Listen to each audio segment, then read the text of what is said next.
Come on.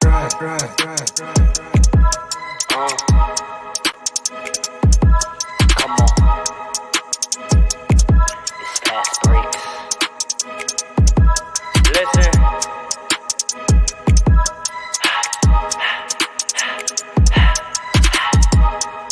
We back with another one.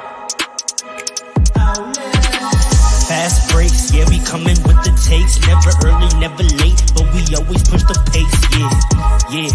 And we really study tape, y'all just view the highlights. Man, we really watching games, yeah. You just watch from the stands. We run 3-man weeks, Paul, Dre, and Allen, yeah. Way more than a fan. We got love for the game. We don't have to pretend. Got it out the mud like you get it off the glass. I'm the run the fast break. Throw me the outlet. Yeah, we got it out the mud like you get it off the glass. Time to run the fast break. Throw me the outlet. We on the break. It's fast break. We on the break.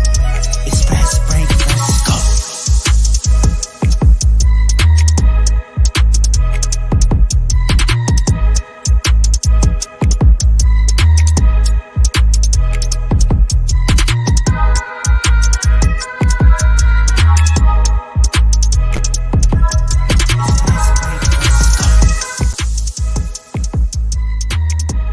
What up, y'all? It's your boy, Ro. You already know.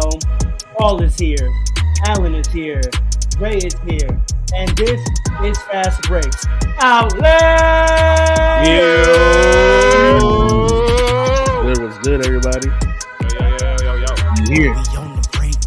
It's fast break. Let's go. It's going to be a great episode this week, I promise you. Fellas, how we feeling today? How was y'all week?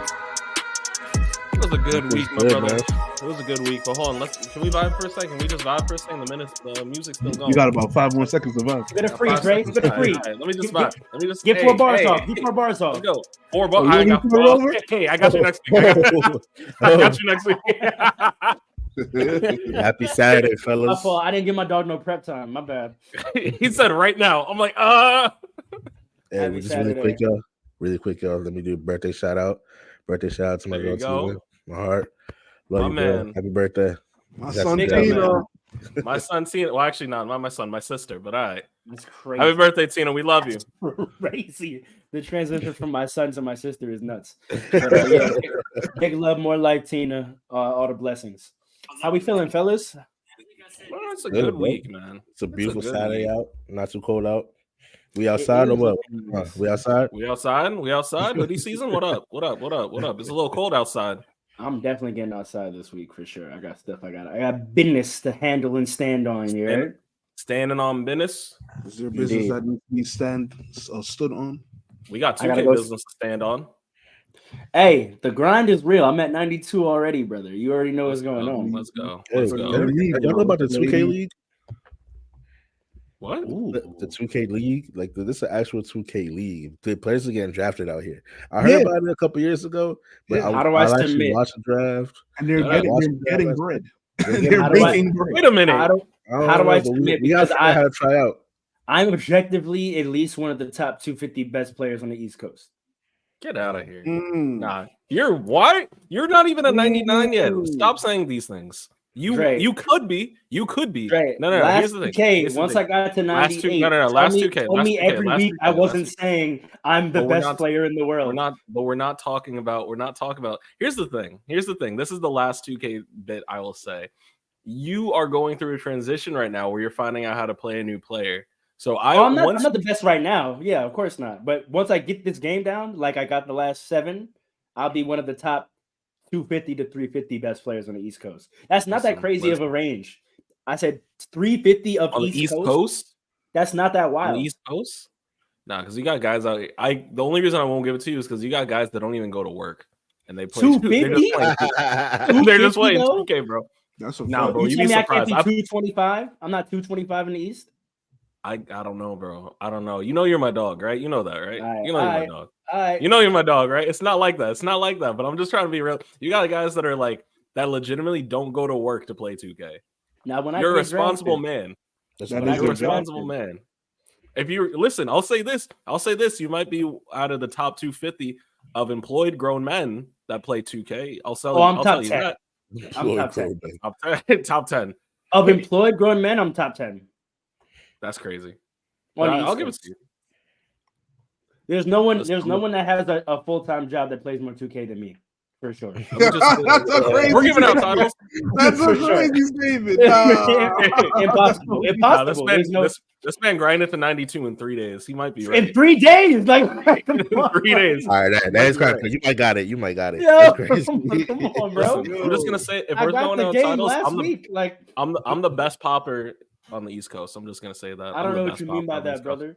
Hey, Popper. yo. I don't know what you mean by that, What you brother. mean? Y'all don't know what a popper is? A big man Mm-mm. popper? You don't know what that is? Mm. All right. Andre, I'm not gonna lie. Tune into Fast You Breaks. might have like a string of these. We might be able to make like a compilation tape out of these. Whoa. Somebody in the Might chat have get to. on that. Make a compilation tape. No. for Andre. Leave me alone. Leave me alone. I was messing with you. I think we all got. They can make a tape with all of us. Honestly, Honestly, Yeah, we for could, sure. but if we did that, we'd definitely be violating community guidelines. 100%. 1,000,000%. We'll leave it there. Today is an interesting week. We are coming back into the basketball discourse space. And I think we all had a lot of takes about the NBA season and what's going on. And we sort of got right into it. You know, it was before Christmas. We wanted to really tap in and talk about some of the like nuanced narratives and progressions of teams. But, you know, as lovers of the game, right, we also have like philosophical perspectives on things and bigger picture perspectives on basketball. So this week I thought it would be a good idea. Let's zoom out a little bit and discuss basketball from a top level macro perspective, right? We're not the only ones in this discourse space, obviously, right? There's a lot of basketball podcasts, there's a lot of basketball TV shows, and so there's a lot of takes that are floating around out there. And people have some interesting opinions about this game that we love. So one, I think we all will be highly interested in because a lot of us played basketball and all of us were youths in our past. Utes. Let's go to youths, you already know, back in our yards. Nick Legend. Now, I don't know what Nick Legend means, but Knicks fans tell me that this man is a legend. I'll say he's a Brooklyn legend. Shout out Coney Island, you heard? Shout out Lincoln. You heard? What? My little sister goes to Lincoln. Shout out Lincoln. What up, Akila? You know what it is.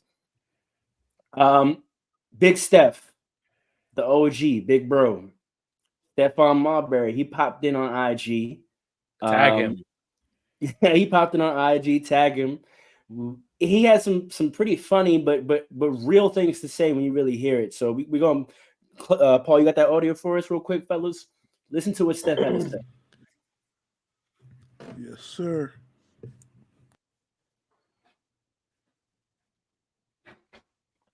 Talking to my friend, my brother, my man.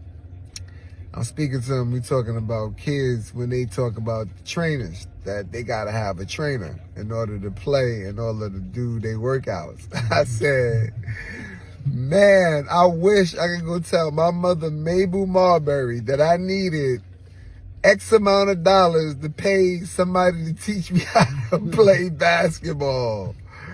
I'm like, I wish I could have had that privilege to have all of the science that's behind it. Like, I can't even imagine. I'm like, trainer? Boy, you see that concrete right there out there with them lines on the court? And you see them two hoops? Those are your trainers. Oh, God. Shout out Steph. He's funny, but I think he makes a real point. I mean, you know, we talk about how the game evolves and progresses, right? And players are getting more skilled than ever. You know, there's things that are considered basic fundamental basketball training that wasn't in the past. And, you know, the proliferation of AAU culture and travel culture, which isn't new, right? It's been here for a while. They had AAU back when Steph was in high school, right? But it does seem now there's been takes for years or so saying that basketball may be trending to become more of a privileged sport. It may be more of a privileged access point because Like you tennis? need like tennis, like these certain sports where like you can't just go recreationally play it. You have to get a trainer. You have to join a club or a team.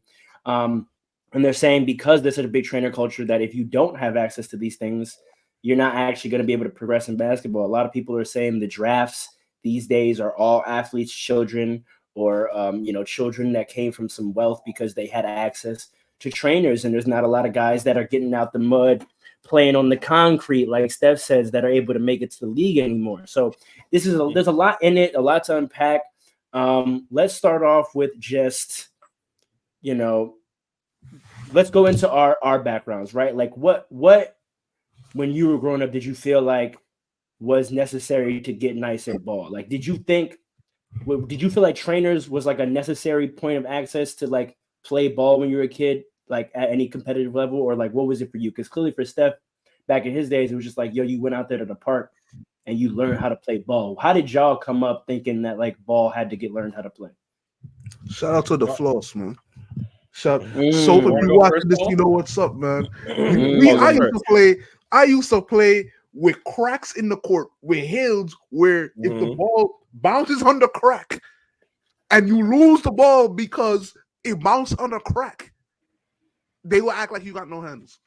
But you bounce the ball on the crack and it just bounced off to the other side of the court. That's what I'm used to. I'm used to playing with grass growing in the cracks of the God. Like, you remember Build City Bro. before they redid it? Yeah. Listen. I'm not allowed to say that name on broadcasting airways, but if you know, you know. Yeah, okay. Listen. I mean, that's how most people. And here's the thing: that's how most kids are coming up. But we gotta have the. I mean, we're on a podcast, so you are gonna have the conversation. But we gotta have the conversation in the basketball sphere about these kids that are getting trainers are the ones that are getting drafted. Most kids are still playing with double rims in the park and all of that. Most kids are playing like that still. So, but they're not making it to the NBA. The most you'll see, the furthest you see them get to is like overseas now. So, I guess the trainers are doing something right. But I mean, listen, they're proliferating. How was it for y'all? How was it for y'all as kids? Like, what did y'all think y'all perspective was, Dre and Allen? Like, did you think trainers was like a thing, or like were y'all just playing? So like I had an interesting perspective because like I've told you guys, I'm from Long Island, but my mom grew up in Brooklyn. So like I spent a lot of time in Brooklyn. So I like had the privilege of like playing in Marine Park, but then also like playing in like parks in like Smithtown. And like there's a cultural difference of how kids play, the toughness and things like that. But on a competitive level, when I played in high school, I went to school in Smithtown, which is in Eastern Long Island. Very white, a lot of rich people, a lot of affluence. And you could tell immediately the kids that were like favored by the coach, the kids that got the playing time, even back then. This is going 15. How old am I? I'm turning 30. So this is going back 17 to 12 to 17 years. Between that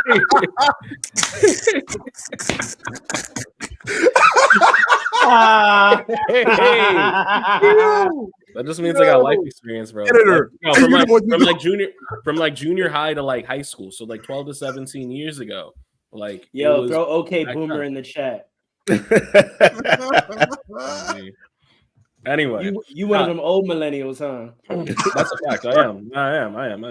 But it was like even back then, it was like the kids you pay to play, and like if you're not at that level, and I'm not saying I was the nicest in high school. I'm not saying I deserved all the time in the world or whatever, all the playing time in the world, but there was definitely like a culture, like the best player at our school. It wasn't lost on anybody that like his family, he came from money, and like there was training involved. So, it was always a thing. And I also went like we had a one summer we had like it wasn't an AAU, but it was like a rec tournament kind of deal. And you could tell the kids that were pulling up there, parents were driving Mercedes Benzes, and like these kids had money, and the way they played, there was like a level to it, like that you couldn't just get from like playing outside with your homies. Like this was like they had training, they had like knowledge, they had ways of like even just offensively conducting themselves. It was just completely different. So I think the idea, like you said, Pharaoh, it's been around for a long time. But growing up, I definitely could see like, oh, if I want to like do this for real, I got to get money that my parents don't have. So this is a dub. I better be smart. Therefore, law school. What? What about you, Alan? What did you like? What was your feeling growing up about like how to get really good at basketball? I resonated with what Steph said like a lot because that's literally like my experience growing up playing basketball. You got better by playing outside. My trainer was exactly what he said: the concrete, the lines, and the two hoops, or like we go to the park, or I would watch YouTube videos. That was my trainer. Maybe I would sit there and watch YouTube videos of players who I wanted to be like, and that was it. The only way you got heavy better, on YouTube University. yeah, Heavy on YouTube field study. You heard? I used to watch those Kobe videos, those breakdown videos, where it's Bro, like I can name the titles of all the like I Vindicated Part 1, Vindicated Part 2. Facts. I would sit there and look up Dwayne Wade mixtapes, Allen Iverson mixtape. Jason Kidd mixtape, all his life. Like that's how I learned the game.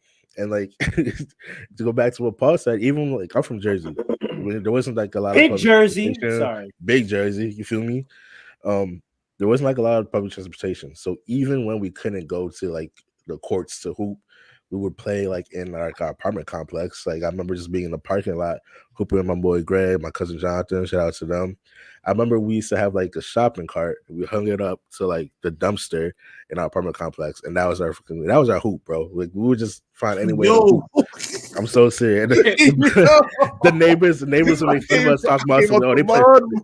They playing. We used to be some fiends for that because we didn't have no public transportation. Our parents was working. Y'all didn't know Alan was like this. He's really about this life, bro. That's how we. This isn't for fake. We was like fiends for it. We were young. It was fiends. We had no public transportation, but we wanted to play no matter what. So to hear like a kid saying, I gotta learn from like a trainer. I can't play without a trainer is crazy. And I think it leads to like a lot of stuff too. It leads to like a lot of problems we probably see in the league today. This whole training business. We could get into that. But we definitely will. Let me just tell the people about my background. And I'll try not to go too deep. I'm trying real hard not to try to pull my basketball card too much on this podcast. I do that enough in the 2K group chat. Too much. But obviously I played a lot of ball, right? I played a lot of ball at fairly competitive levels. We'll say that. And for me, we're in the city, so I grew up in the bush. You already know what it is. And for me, like, yeah, it was about getting out there and getting on-court experience. But for me, it was coaching. Like it wasn't a personal trainer.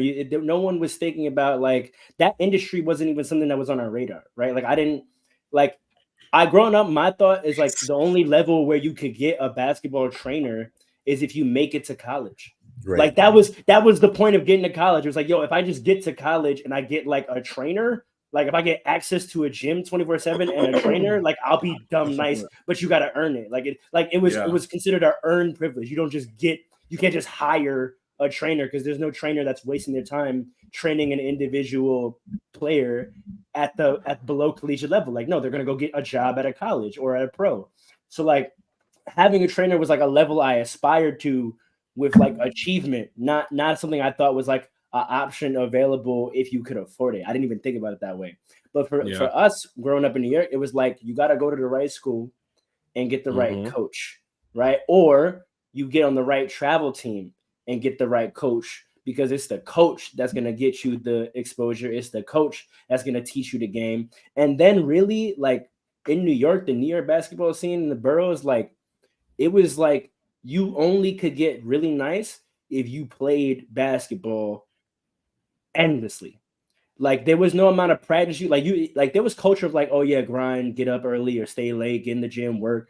But like if you didn't play basketball, if you didn't have 10,000 hours put into the craft of playing, then like it was so obvious, right? Like when you played high level AAU games, like you could tell like if a coach threw out a 1-3-1 defense and players had no idea what they were looking at, right? Like they were like, what's happening? Or if you threw a boxing one out on someone's best player, like, and they didn't know how to handle that, and the rest of the team just flopped, right? Like you had to play basketball, and that's how you learned basketball. No one sat you down and explained all the concepts of basketball, all the different schemes of basketball. Like you just had to experience it. So you had to play as much, and the nicest players played a ton of ball starting young.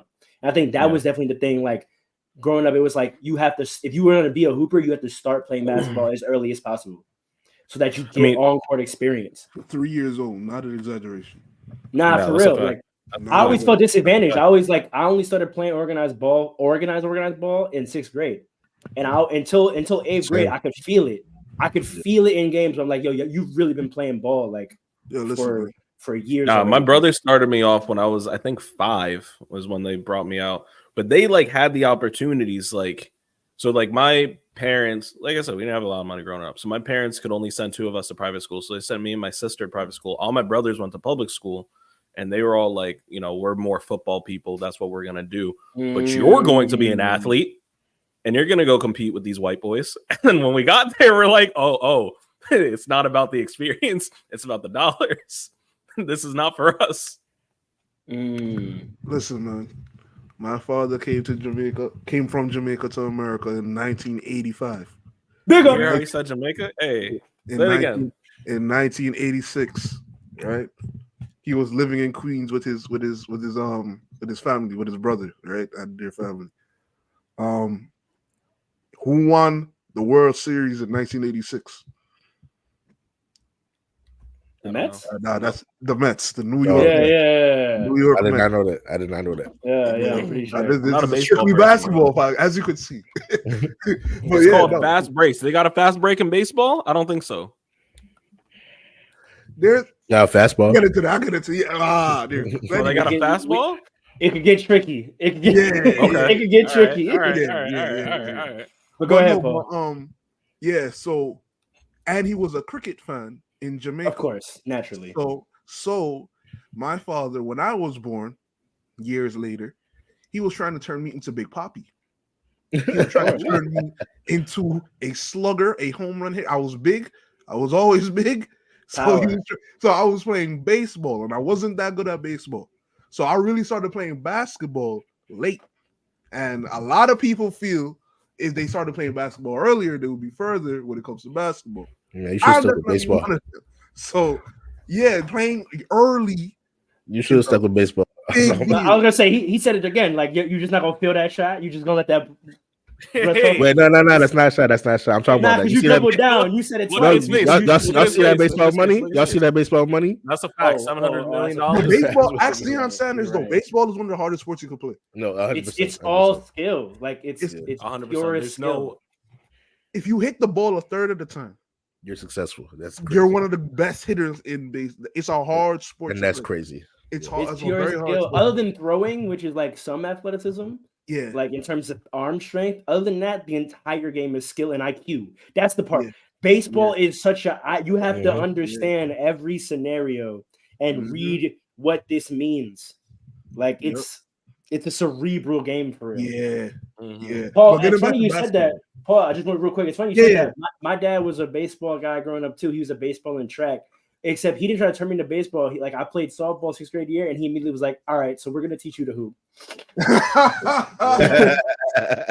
But heavy on the My dad was my trainer. Like a real. He got game. Like I like that. That was my favorite movie growing up too. That was my idea of how you got nice at basketball. You got game. You play with your dad, or you had an uncle who just grinded you, and just made you nice. Like you wasn't paying nobody. Nah, shout out to. I mean, he's not my uncle no more, but shout out to my uncle because that's your business. That's your business. Listen. I'm very curious, but that's your business. Divorce is a real thing. Divorce is a real thing. But because my dad was big on tennis and soccer, which were definitely not me. My brothers played, but we all learned from my uncle. So my uncle, big. So that man was like, he was the coach. He was like, we're in his backyard, and he's like, you got to take a layup first. And we're like, can we dunk it? He said, no. You got to take y'all can't dunk. All right, you're just too short. Just stop it. Just take a layup.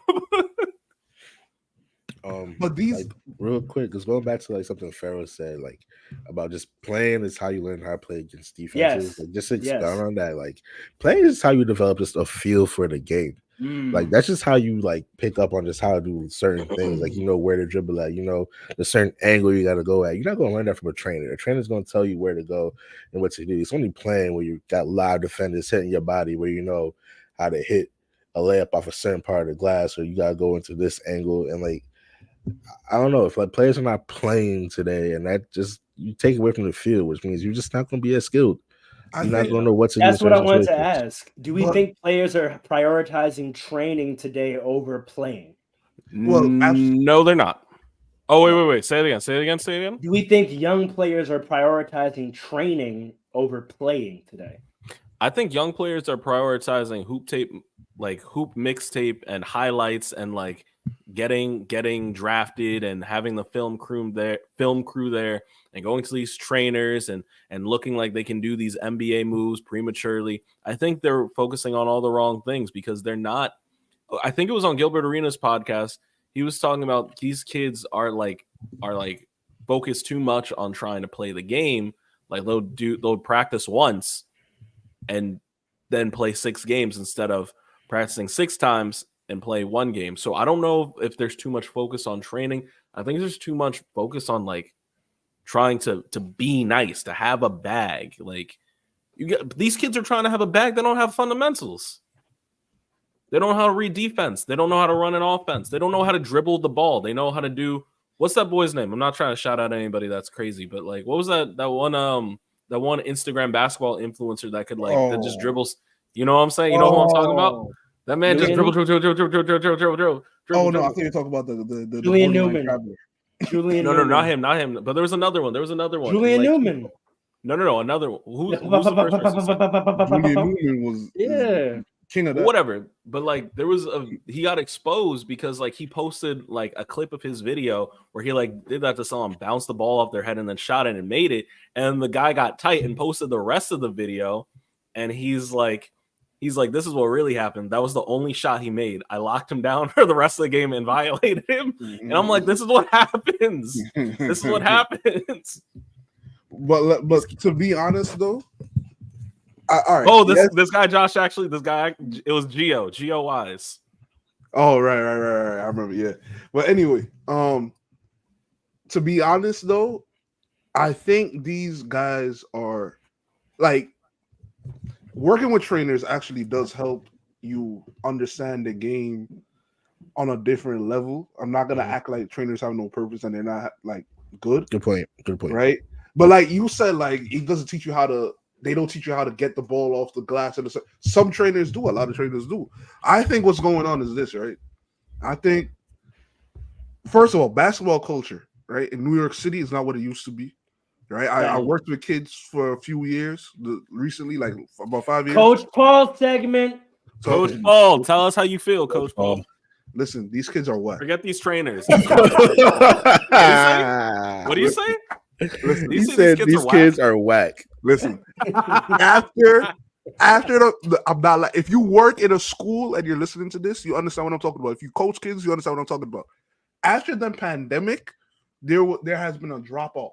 Right, I work with middle school kids. After the pandemic, there has been a significant drop off in the talent, at least in New York City, from what I've seen. Like it's not what it used to be. So that's the first thing, right? The second thing, these kids, and this is true before the pandemic, these kids don't watch full games; they watch highlights, right? That's a huge issue. Yeah, Pharaoh said it in the song. Y'all just watch the highlights. We're really watching games. Yeah. But casuals don't know what we're talking about. So please continue. Exactly. But no, like that's what's going on, right?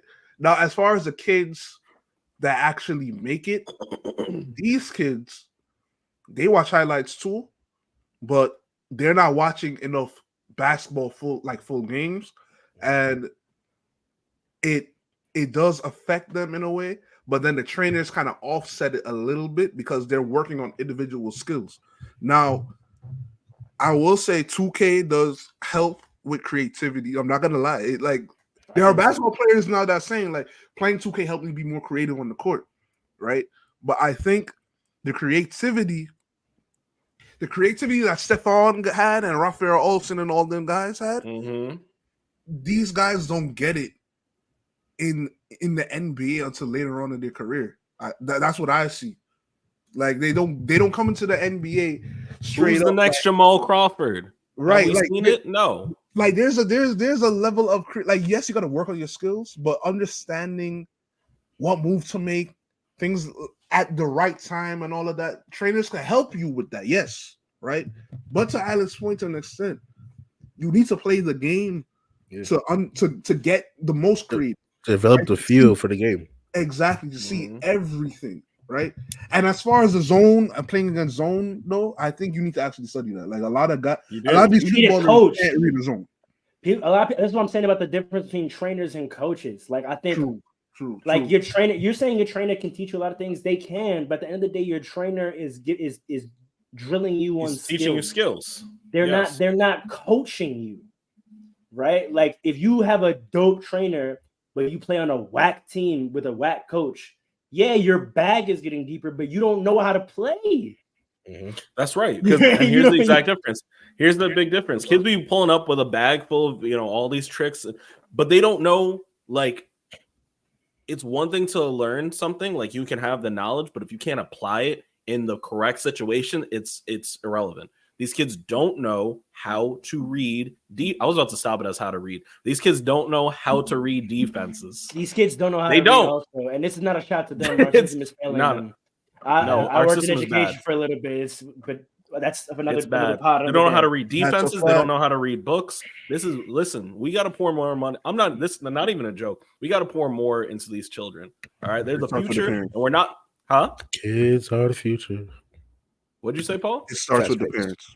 Let's talk. Let's give you a whole thing. Let's give you a whole thing. No. Let me ask you this. Yeah.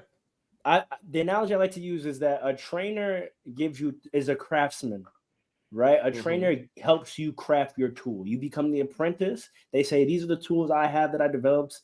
I use them to whatever success I did. Here's how I'm going to teach you how to make your own sword. I'm going to teach you how to make your own Mjolnir, your own Stormbreaker, right? He said Mjolnir. Let's go. Right? Your own Stormbreaker. And so they teach you these moves that are tools that go in the tool bag. And they give you setups for when to use them. But how many of them are sitting down and teaching you how to recognize when that setup is there? Right? That's what I'm saying. That's one. They don't give you the blueprint. They're not architects. Coaches are architects.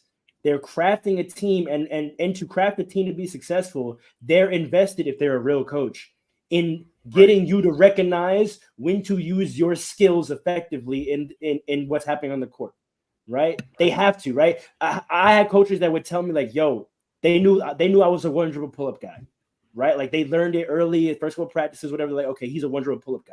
So they made it a point to always put me to the side after a play or whatever, or before a play, like, yo, get to your pull-up on this.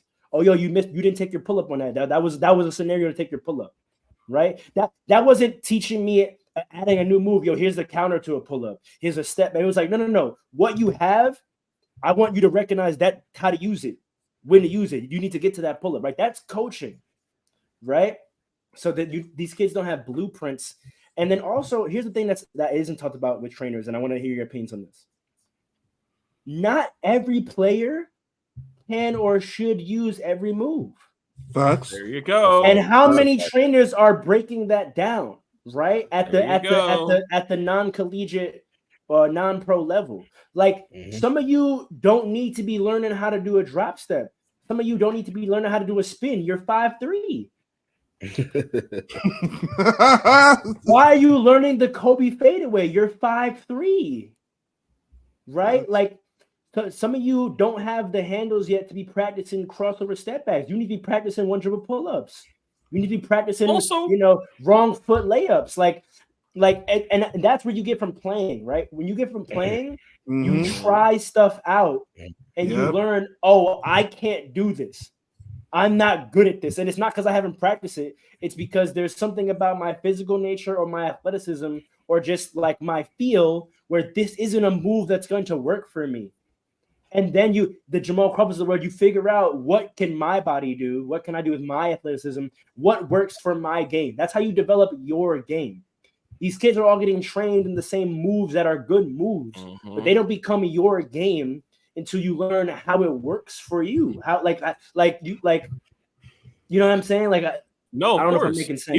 Even if you pop onto any of these IG basketball influencers, here's the move that you can add to your bag if you want to do. I don't see single one of them being like, "Hey man, you want to just be a 3-and-D? That's fine. Work on your shot. Work on your footwork on defense. How to move, okay? How to slide your feet. How to be in a good position." They don't talk about any of that. Not every player, just like you said, not every player needs to learn how to do hezzy pull-up jumper, spin move, turn around, drop step into a fade, look back at the basket, throw it off the glass, and do a finger roll to make for a game. Just learn how to shoot the ball. Let's start there.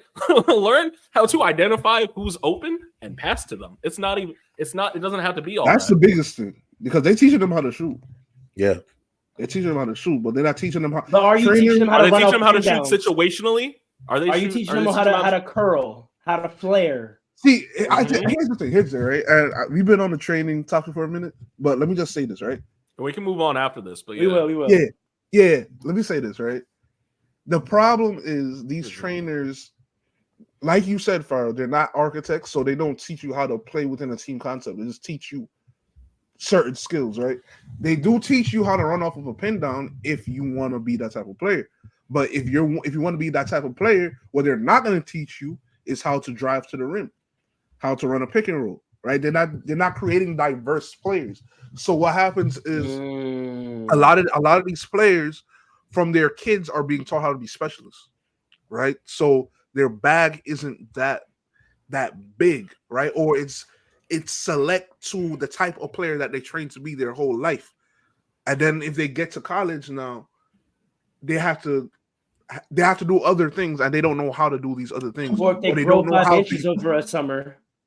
Or that, right? And your coach puts you at small forward now. Right. So now they messed up in the head because they're like, I don't know what to do here. Yeah, you lost. You know what I mean? And let me say this, right? This topic is going forever because I don't think it's just a training thing. Like, it's a culture. Specialists are just more valued in the NBA today, and these kids are trying to get to the NBA. The trainers are trying to get them to the NBA. The coaches are trying to get to the NBA. Parents. And Carmelo, right? Parents too. And Carmelo, in his last few years in the NBA, he was undervalued because he wasn't a specialist, right? So we see the NBA values specialists unless you just have superstar talent, and that you got to be born with that, right? There's no mid-level guys. There's no mid-level guys. Shout out to OG Anunoby. He's a mid-level guy. It's Vetmans and All-Stars. It's Cam Johnson. Cam Johnson. Absolutely. No, they're rare now, but it's all Vetmans and All-Stars. There's no mid-level guys anymore who are diverse basketball players, but just that's not crazy, superstars, bro. Yes. Like the only people who take mid-ranges now are superstars. Yeah. If you're not a superstar, you take a mid-range, you're getting benched. Yeah, immediately. You know what I'm saying? And like because of this is what the game is now. So as a coach, you can't tell your 7th, 8th guy off the bench to go you tell him take a layup or take a 3, and you better lock up. There's and no it's what it is now. Like you do your just have a move that's unstoppable. Mm-hmm. And the team utilizes it even though they're not a star because we know you got that in your bag. Mm-hmm. Steve Kerr is gonna call that once a quarter. Yo, Sean, do your little post-up thing. Harrison Barnes got an automatic bucket and whatnot. You remember Harrison Barnes in the first quarter? Harrison Barnes will go off. Yeah, and then you won't see for the rest of the game. We know your bag. We're gonna let you get into your bag. Yeah. And let me just say this, quick. Notice the draft, the NBA draft looks very different now. That's all I'm gonna say. I was wondering if we were gonna go this way with it. That's all I'm gonna say. What you mean by that? Don't let that So go. you're trying to say it looks a little. We're on a live broadcast. You got to stand on it or let it go, Paul. Nah, say it. Don't let that go over your heads. Say the thing that you want to say. Say the thing. Last angle that I want to. Is he trying to say the NBA looks like? Yo, just let it go, Andre. Just let it go. I just want to ask. Are you trying to say it looks like the back about? Does it look like Allen's wall? Is that what he's trying to say? Relax. Let that track breathe. That's an access wealth point that we talked about, right? Like, is basketball becoming here? Quick points to end it. Yes or no? Is basketball becoming a privileged sport? Yes. Oh, yeah, I think so. Yeah. That's a loaded question, but I would say the NBA is a privileged league. Basketball's not a privileged sport. Ooh, you're cooking. Yeah, there you go. There you go. That boy nice. That boy nice. He cooked. Write that down. Nice. We need an amateurs league. That's what really needs to televise. Shanghai Sharks. Overseas. Right. Shanghai Sharks. Next quick. That's disrespectful to the Sharks. Next quick hitter point. And we might need to clear out for a Paul Ice on this, but Paul, keep it brief. Do we feel like the trainer culture, in terms of the style of basketball that these trainers are influencing, do we feel like that's penetrated the style of NBA basketball? Yeah, it all affects each other. Like I was saying, like you got the coaches, right, that want certain styles, and then you got the players that want certain. Not the players. You got the trainers that coach certain styles because the coaches want certain styles, right? Then you have people like Daryl Morey and D'Antoni that people start following, and it's just like it all affects each other. So that's why I'm saying I can't just go in on the trainers alone. Like you're kind of doing a disservice now if you don't train your players to shoot threes like at a 50% clip. Yeah. That's crazy. I was actually going to say it might be like the destruction of the big man. That might be a big contributor to it. The destruction of the big man, like classic big man in the way that we used to know it. I think there's a lot more to it than that, but that might be a big contributor. Yeah, big man is coming back though. I was gonna say we can come back to that. That's a topic. What kind of big man is coming back? We'll get to it because I really want to dive into that one because I also think the big man is having a renaissance. The classic big man. Classic big man. You brought up a player and you brought up an example of sort of he kind of represents the shift in culture in terms of basketball from all around player to specialist. Young Carmelo Anthony, as I call him, Big Melo, because there's Lil Melo running around. Shout out to Lil Melo, shout out to the whole Ball family. But we talking about Big Melo now. We talking about Red Hook, Be More Business. Hoodie Melo, let's go. As you can see, what we're talking about. As you can see, audience, we're hoodied up because we're all from New York. Don't let that go over your head. Remember the Hoodie Melo era? The Hoodie Melo era started with his trainer. Shout out to Chris Brickley. If you ever need a podcaster to do a session, if you want someone that's going to hit some shots on clips for you and you're not going to have to chop it up too much, it's your boy Ro. You already know. Melo had an interesting opinion on a transition of such. Speaking of the return of the big man, I think we would all say that debatably the best big man, debatably the best player in the NBA this year is one Nikola Jokic. It's debatable. It's one Nikola Jokic, and Nikola Jokic wears the number 15. And for those of us that were born before 2010, we remember that Melo used to wear number 15 back at Syracuse as well. Shout out to Orange. You already know what it is. He has an opinion that I think we've all speculated to before, but he has his podcast now, and he's finally spoke his mind on what he feels about that situation.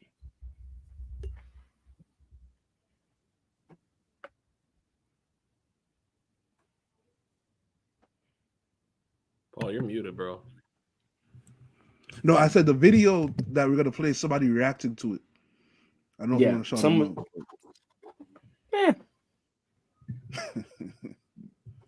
Oh yeah. Well, this person had an opinion on Melo's take.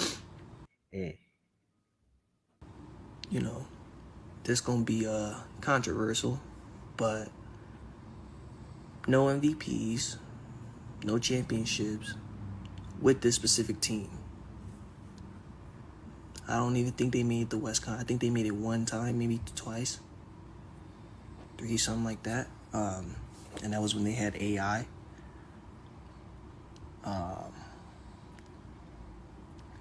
What'd you do? Because Melo is one of my favorite players. To me, he is the best scorer of all time. He's a 5-level scorer. A lot of our great scorers were only 4. And Jokic won a chip, bro. Plus back-to-back MVPs. He's about to be the first player to win 3 back-to-back MVPs, but they had to give it to Joel.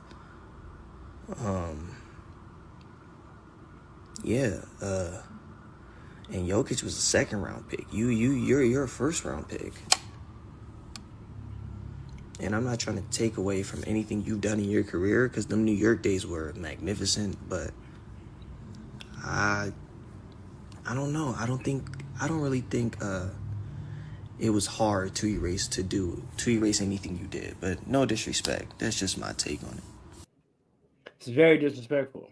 I'm gonna just start off with that. It's not disrespectful at all. It's not disrespectful at all. To provide more clarity, though, Melo said he thought it was a petty maneuver. He said he thought that Jokic didn't even ask for 15, but that they gave it to him in an intentional attempt to erase his legacy because he requested the trade to the Knicks back in the day. So that young gentleman was reacting to Melo's opinion. How do we feel about Melo's opinion, and how we feel about the perspective from the young man? That what did you do? Like, what did you do to deserve to have that number stay with you? So here's my take. I think Melo's right, but not for the reasons Melo believes. All right. I think Melo is right because, like, first and foremost, and people have said this and mentioned this, and it's correct. You asked to leave. You weren't showing up. You didn't want to be there no more. I don't have any good blood for you anymore. So we're going to give it to the guy, and they didn't know Jokic was going to be Jokic, but I'm going to give it to the guy that's number 40, our 2nd-round pick. It's not going to matter anyway, right? This is a 2nd-round pick, so we don't care enough about your number to reserve it for a great player. We're going to give it to the guy that everybody forgot about. Can I pause you? Because I want to correct a lot of information the young man said, and I can tell he's a young man. No disrespect, but it just seems like you're young based on some of the things you said. Number 1, Jokic was not drafted by the Nuggets. People forget this. People forget about the Jokic trade. Are you sure? Yeah. The Denver Nuggets drafted Jusuf Nurkic, and they traded with the Blazers to get Jokic. Jokic was not a Denver Nugget draft pick. That's one. So into the narrative of the number being given to him when he got drafted, all that, he was not drafted by the Nuggets. That's one. 2, to clarify, the Nuggets did go to the Western Conference Finals once. 2009, and they lost to Kobe Bryant's Lakers. And that was AI on that team? AI wasn't on that team. AI was on that team. He was on the team. Okay. No, Chauncey Billups was. That's what I'm saying. AI wasn't even on it. They couldn't get to the conference finals with AI, and then they traded for Chauncey Billups, and then they got there. So that's another correction. Thank you, Paul. Second correction. Well, more a correction because of an omission that he made. Melo, from the year he got drafted, took the Nuggets to the playoffs every single year. Never missed one. Every single year. From the minute he as a rookie, league, bro. As an 18-year-old, he took them, led them in scoring, and took them to the playoffs every single year. So I just wanted to clarify that. But go ahead. All right. Yeah. So Melo's right in the sense it is a petty move. It is a petty move. It is very petty move. But like I said, I don't think it's for the reasons he said. And more importantly, why do you care, Melo? Like, I understand everything you did in that. I understand everything you did, but to me, when I think of Melo, I don't think about his Denver Nuggets days at all. Because when he came to the Knicks, when he came to the Knicks, that was such a pivotal, amazing moment.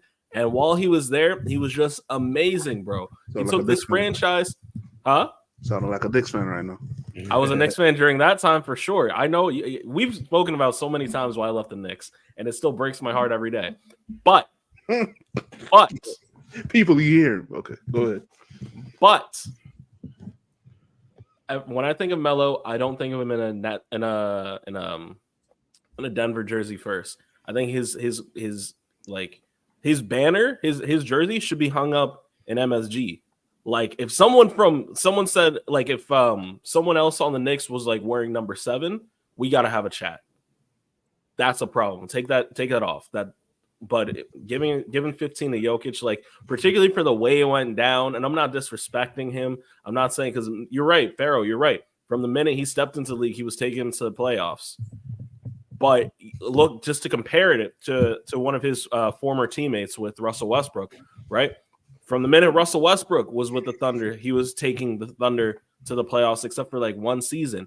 But he didn't ask to leave. He was taking.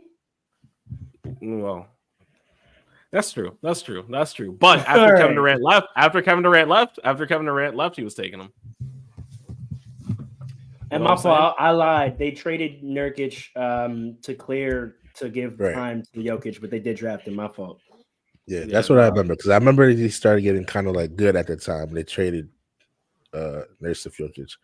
Yeah, but I don't know, man. When I think of Melo, I think of that whole Denver era of Melo. He was a phenom, bro. Like he was. Yeah, he was nice in Denver. Like, remember, was he nicer in Denver or nicer in New York? I don't know. It's two different Melos to me. New York to me. I don't know. I have to like go back and like really think about it. But that Denver Melo was nice. It might just be nostalgia, because remember I was just saying how I used to go like in my little YouTube clips. Like I used to watch a lot of Melo clips too, Melo Denver clips. But anyway, I understand why Melo's feeling this way, right? Because I feel like Melo does not get this respect that he deserves. Especially he doesn't get the respect that he deserves, especially in the eyes of like young basketball fans. He does not get the respect that he deserves. It's very disrespectful. Just like what Rose said, I feel like if you were born before 2010 and if you like basketball at all, like you knew what it was in Melo, man. Like Melo was like one of the greats of our era. He's just one of the GOATs. Like everybody's favorite player is like Melo's is like one of your top 5 favorite players. Yes. Like I was wearing Melo 9s for years, man. Yeah, Melo was just Melo that 9s guy. culture. Melo was just that guy. But it's hard for me to imagine that they're doing this to be petty to him only, and like, this is the only reason why, but because they didn't know like Jokic was going to be this guy. Like nobody knew. He came this nice out of nowhere. So you know who knew? Jokic's horses. They're like his horses. I don't know if Jokic knew. I really don't even know if Jokic knew who's going to be this guy. So for me, I would have to go back and like look at like when they gave him this number 15, if they actually gave him this number, if he chose it. Like how do we know he didn't? Imagine this was all his plan. What's the info there? But in either way, like it just sucks to see, because if they end up retiring 15, it's clearly not going to be because of Melo, and like Melo brought back like the Denver from the dead. You know what I mean? Like he spent all those years, and they didn't get there. They were very close. A couple times they were really close. In fact, I remember Chauncey Billups saying like he didn't want to get traded because he really felt like they could have won the championship in Denver because it was this close that one year making the Western Conference Finals. Yeah. And the team they lost to was the Lakers, who then went on to win the chip. Yeah. So it sucks to see him like feel like his legacy is like being erased like this. Like, you don't see that. We love you in New York. Don't worry. Man, we love you out here in New York. People aren't worried. You said some crazy things about the Nets, but we love you too, Jersey. I remember I was in his comments, and a bunch of Nets fans He had to stand on business. A bunch of Nets fans was in there talking about something. Man, we still love you though. I was in the comments too, because you got me kind of tight, Melo, but this is one of my favorite players. So it sucks to see him feel like his legacy is being erased like this, because he doesn't get the respect that he deserves. Because Melo is just like that guy, man, for a lot of us growing up. Man, I remember when he was locked out and couldn't get on an NBA team. And I'm like, there are not 50 players in this league better than Carmelo Anthony. There are barely 30 players in this league better than Carmelo Anthony. Like, and he came in and immediately was nice, like immediately helped Portland. But it's like Paul said, yeah, there's not 30 players better than you, but you're not top 20 and you're not a specialist. So we don't want the 36th best player in the NBA. We don't want the 40th best player in the NBA. Like they don't want those guys anymore. You have to be top 15 or elite at a certain skill. Mm-hmm. Right. Jack of all trades are gone. They're not even jack of all trades, just like guys that are good basketball players. Like just good. Like the crazy thing is 12. You know, like the crazy thing is, I think he would have adjusted to that. I think he realized that like too little, too late. You know what I mean? I think he still tried to hang on to what he was able to do, like just do it to like a lesser degree. I think he would have definitely made himself into like a 3-point specialist in his career. I think he realized that too late. But honestly, shout out to Melo. The blueprint changed though, right? Because like it was a blueprint of how to age in the NBA. That's very true, yeah. And I think, and we'll talk about this next week, but I think all the old stars sort of were following that blueprint, and then the league changed on them.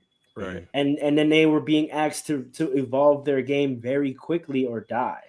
Right. So I think Melo is one of the biggest examples of that, where like the player that he was on the Blazers and the Lakers, like in the mid 2000s, early 2010s, there were a ton of those guys, 36, 38, that had mid-range post-up game, could had to shoot three, you know, and could get you a relatively efficient 10 to 12 points and would play 20 minutes for you. Like there was a ton of them in the league.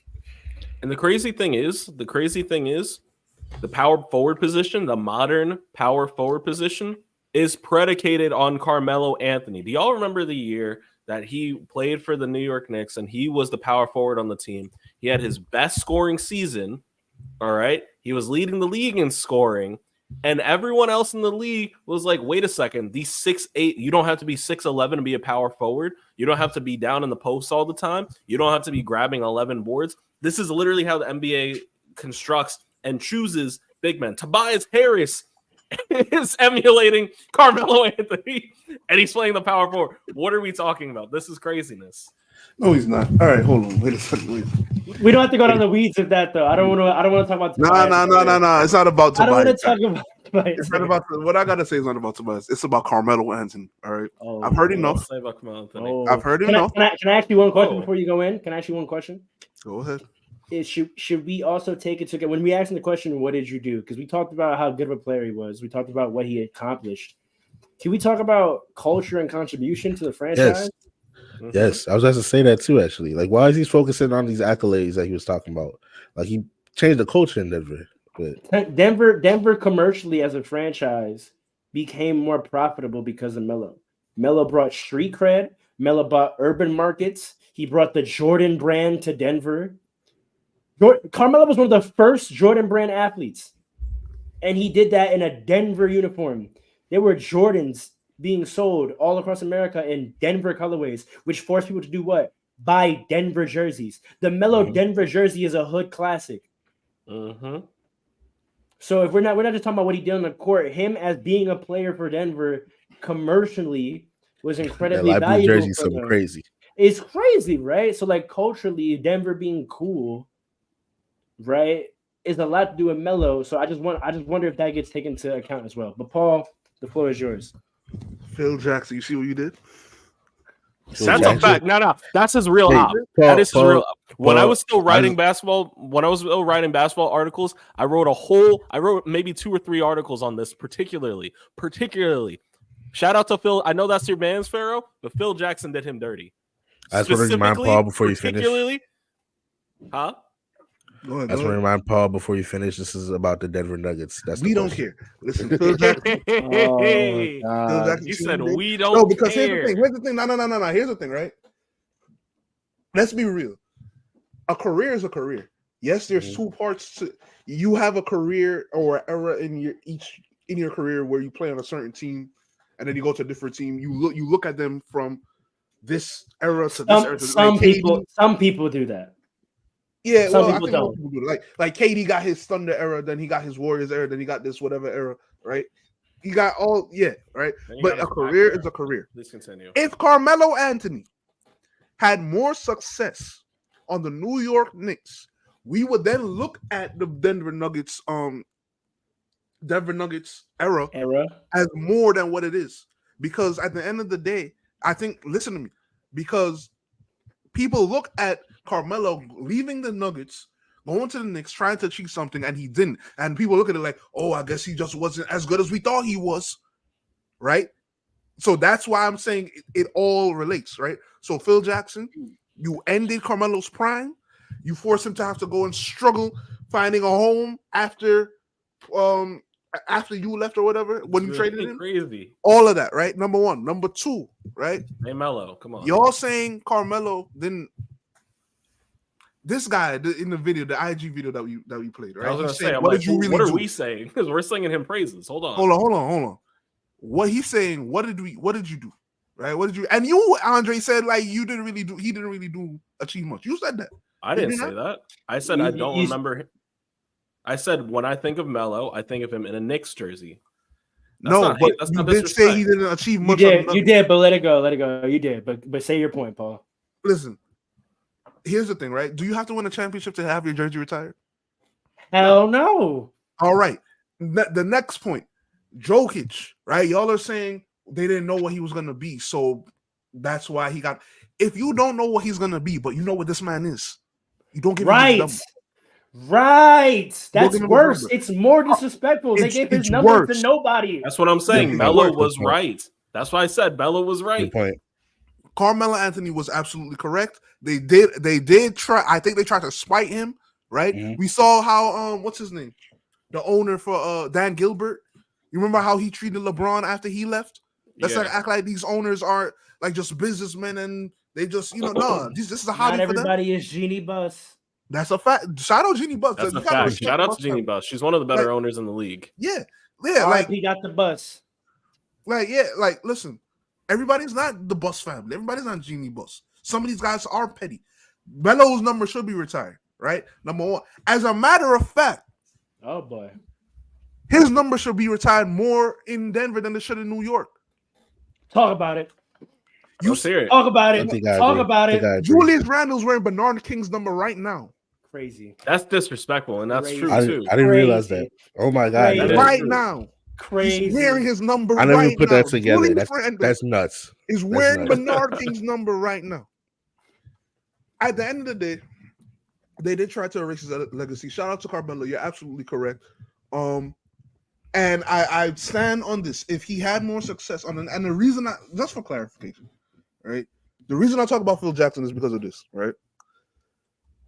Phil Jackson tried to force a triangle onto.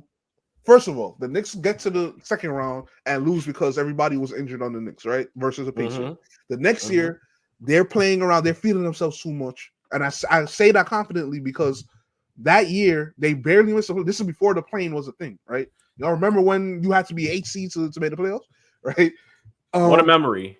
I'm telling you, yeah. They barely missed the playoffs, right? They were feeling themselves because they got to the playoffs pretty easy. They were like number 3 or number 2 seed or something like that, right? 2 seed, I think. 2 seed. They were the 2 seed to the Miami Heat, right? Mm-hmm. The next year they're playing around. They're not taking it seriously. And then in the month of April, they went 17-3, which is the second best record. 3 losses in a month. That's it. Second best record in that month to the San Antonio Spurs, who won the chip that year, who beat the Heat. Right? The next year we get Phil. Right? We're trying to change things up and blah, blah, blah. Right? We get Phil. He tries to force a triangle on the same, basically a similar roster. Did not work. He decides to continue to force the triangle, trades Iman Shumpert and J.R. Smith because they weren't feeding the triangle that much. And Iman Shumpert was balling that before he got traded. He was. That was a stupid trade. He was turning into a point guard. And you know what? He sent them to the Cavs where they ended up winning a chip. Right. Like most Knicks do once they get freed. Yeah, whatever. Right. Then the next year, we still got the triangle. We get new players. We then realize the modern NBA player, the triangle messes with their head because they're not used to running that. Right? They didn't grow up running triangle-like systems like how the guys in the 2000s were and in the 90s were. Right?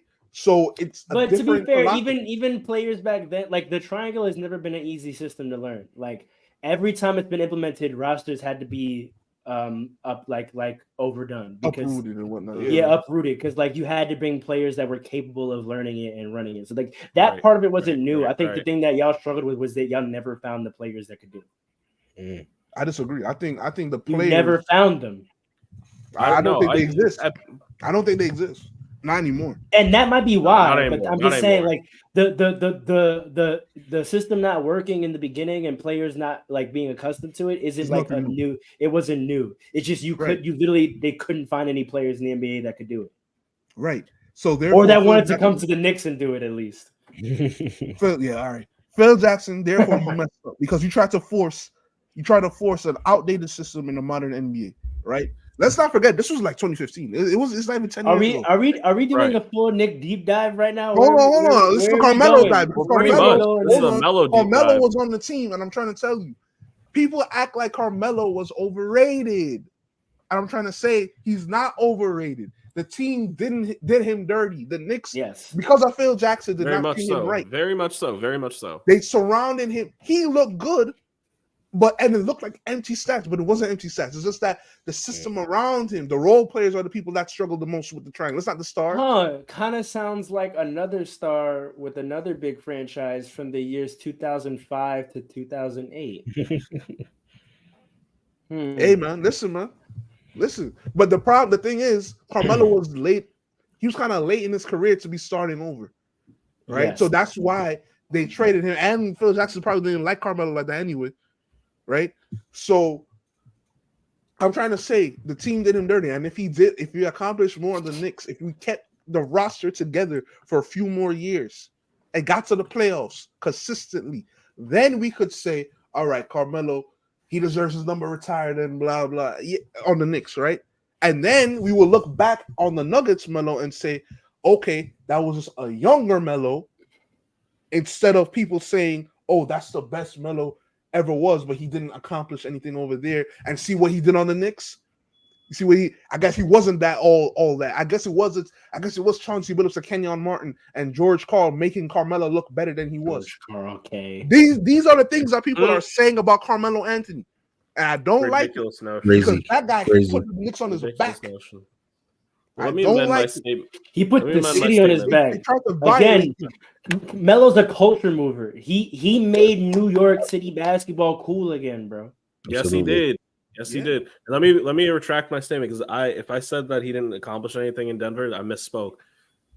All I'm saying to that is, personally, when I think of him, just because it was such a pivotal moment, I think of the Knicks first. But we can't erase what he did in Denver. I agree with you, but He was my literal op. He was my literal op when he was in Denver, so that's what immediately comes to mind. He was like reaching a conference final, going to the playoffs. Listen. There are guys that tell stories about other players. Every time these guys tell a story about Melo, it's about him dogging them. 100%. Every single time. Like he was the only player in the West I was ever worried about during the Kobe prime year. Like I was never really worried about any other teams. I was always worried about Denver because I was like that boy Melo, like if he gets going, there's nothing we can do. Like that's why when people talk about Tim Duncan was one of Kobe's biggest rivals, 5 for 5. When I'm being one of Kobe's biggest rivals, he was the biggest. When we're talking about player to player comparison, like we can't leave Melo out of that either. We really can't. Huh? It's Melo and T-Mac. It's Melo and T-Mac. That's it. Melo, T-Mac, Tim Duncan. That's it. Yeah, like I'm tired of the Carmelo disrespect, man. It's crazy. Gotta stop, dude. It's gotta stop. Yeah, like shout out to Melo. And he accomplished more on the Nuggets than he did on the Knicks. So if they're giving 15 away on the Nuggets, what you think they're gonna retire? Bernard King's number is not retired. Well, the Knicks is being worn by Paul's ops. The Knicks don't do anything right when it comes to respecting their players, whether while they're playing, right after they play, when they come. James Dolan was kicking Charles Oakley out of the stadium. Well, they throw their fans out of the stadium. They ban. They throw their legends out of the stadium. They ban their legends out of the models from the stadium. The Lakers are 12 seed. Okay.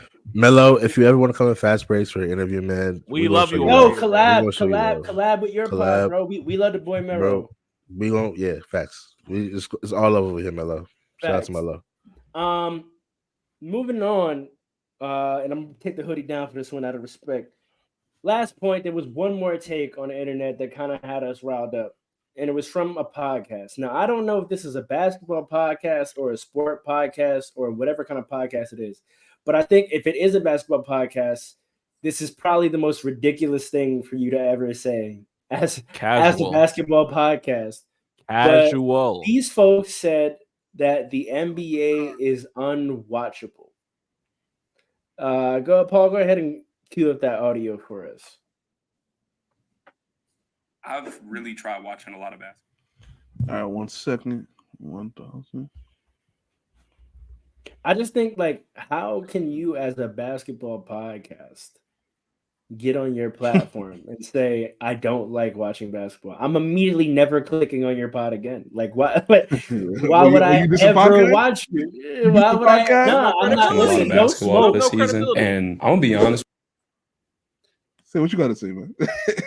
No smoke. It just doesn't seem like the smartest business move. Like, that's all I'm saying. It's all love, though. Get your stuff off.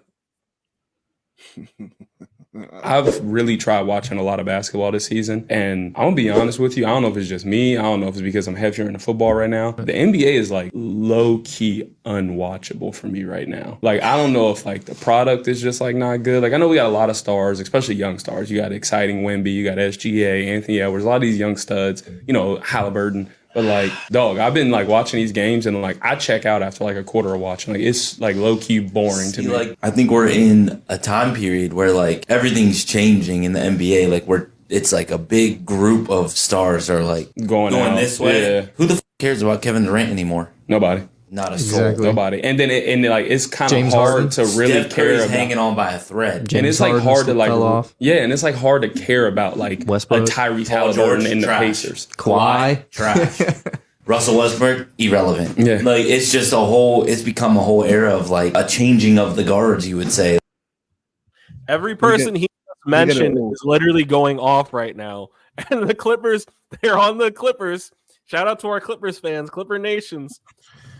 They're the best team right now in the NBA. What are we talking about? They're getting old. Them dudes are getting old. That's one of the better teams. Let's break this down. No. I'm not breaking down anything. Let me tell you from my chest. All right. Expose yourself all you want. But stop listening to these people that come out and they want to tell you, no, you're not watching basketball. I tried to stop it. You started it, though. You started it, though, man. You don't know what you're saying. Is it smoke? I don't know if there's smoke. I don't know if there's not smoke. If they have an inhaler ready, they might need it. But I'm just saying, if you're saying all these things, you're not watching basketball. How are you going to tell me? Russell Westbrook irrelevant, James Harden irrelevant? You got people commenting and saying all these things and tuning in to watch these guys winning basketball games. Jason Tatum is going crazy. Denver is still going crazy. Steph Curry, while he's in a slump, man's still averaging like 27. I'm not hearing anything. Just say you don't watch basketball and move on. It's okay. You don't have to be a fan. Just say, you know what? Football's really got me this season. If he stopped there, and that's fine. But don't say it's low-key unwatchable. You're low-key unlistenable. Like, you have no relativity and you have no credibility. I'm sorry. Say your name one time, just so they know who. Who was this TED Talk by? But wait, hold on. Did you say you stopped watching NBA too? Who? You? When? On this podcast. When did I say I stopped watching? Did you say you stopped? You took a break? I took a break for a minute. Yeah. Where's mom? You said that. You didn't say that. Not forever. And certainly not right now. Hold on. And a break is different than saying a break is for a million reasons. For example, I was working hard and coming home late, and I didn't have time to watch basketball. But when I have time to watch the game, I'm tuning in. So you didn't really take a break. It's not a break I wanted. It wasn't on principle. It wasn't. He didn't like on principle say I'm not gonna be watching basketball for this period of time. He just was struggling to do it. But hold on, because I'm gonna let that breathe for what that was. The context that I did remember hearing the clip again fresh. The guy said he's a football guy. Mm-hmm. That's important. That's important. That's pretty important. Football and basketball people sometimes conflict. And if you are a football heavy person, I could see you not liking modern NBA basketball. Ever see a football player play basketball? Yes. It looks like 90s. It looks like 90s basketball. Yeah, it looks like Detroit Pistons basketball. Right. But his homeboy agreed, and his homeboy strikes me as an NBA fan who really likes college basketball more. I can see that. I have a lot of those in my life. Y'all watching, y'all know who it is. But that's what he strikes me as. And the point he brought up about the changing of the guard with the eras, we're gonna dive, into that completely next week. But do we think that the effect of whatever we think that process is is that the game is struggling or that the product is in some bad place because we haven't completed the shift yet. If you're a casual, yeah. It shouldn't be that way. Even if you're a casual, it shouldn't be that way. I feel like, me personally, I feel like I'm having just as much fun watching basketball nowadays as I ever had. Like, I'm enjoying so many. That could be just a mindset thing too. I've come across like a thing like I've become like way more positive in the last couple of years, especially towards basketball, where I'm embracing all these different players that I like, because like on Twitter and stuff, there's like a bunch of hate going on and like social media. So like I'm embracing like a positive mindset and like really enjoying the players. And I feel like that's a big problem right there. I think too many casuals like just hate. There's too many basketball fans that don't like basketball. It's a really weird concept. It's say that again, and Paul put the drop behind him. Say that again. Too many basketball fans do not like the game of basketball, and y'all are weird. Say that Say that one more time. Run it back. Wheel it. Too many basketball fans do not like the game of basketball, and y'all are weird for it. Y'all do not like basketball. Paul, I thought you were. Yeah, man, but like I don't know, like that guy was just rattling off all those names. He said SGA, Edwards, Tyrese Halliburton. Those are all mad exciting players to watch. Like every single one of them. I'm always back home. When I was like a younger kid, there's certain teams like I hated for no reason, like the Pacers. I'm tuning into the Pacers on League Pass almost every day now just to watch Tyrese Halliburton play. I'm tuning into the Timberwolves games to watch Edwards play. Like the game is so exciting. These series are so good. Like I'm loving every second of it. Like this is a fun game. To say that makes no sense to me. I think that was just mostly hate and like an old dude, like an old man yelling at the sky. Like that's what it is. Yeah, that they're getting old. Yeah, and that's the problem. Like, all right, there's a saying, right? Not a saying, but it like Fatwa, they would say like, "I'm old, but you don't old me up." You know, you don't have to old yourself. Like you're making yourself older than you really are. Like if you're 30, you're not that old. If you're 28, if you're 20, you're not that old. If you're over 20, you're not that old. You could look at these other young guys, because here's the thing. He made a good point about these players that are like, well, it wasn't a good point. I said what he was trying to say, I understood, but he didn't explain it properly. He seemed like he was just saying the older veterans in the NBA, their teams are whack. Most of them. That's what's going on. If you were drafted 2011 and all of them, and we're gonna get into it next week. Outside almost of the Clippers, though. Yeah. Think about outside of the Clippers. The Suns are mid, and it's the Clippers is because all of them got on one team. Exactly. They all were struggling without each other.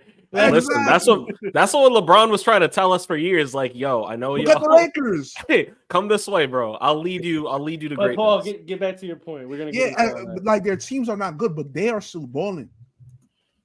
So individually, they're still good, and all the great teams, those superstars are younger.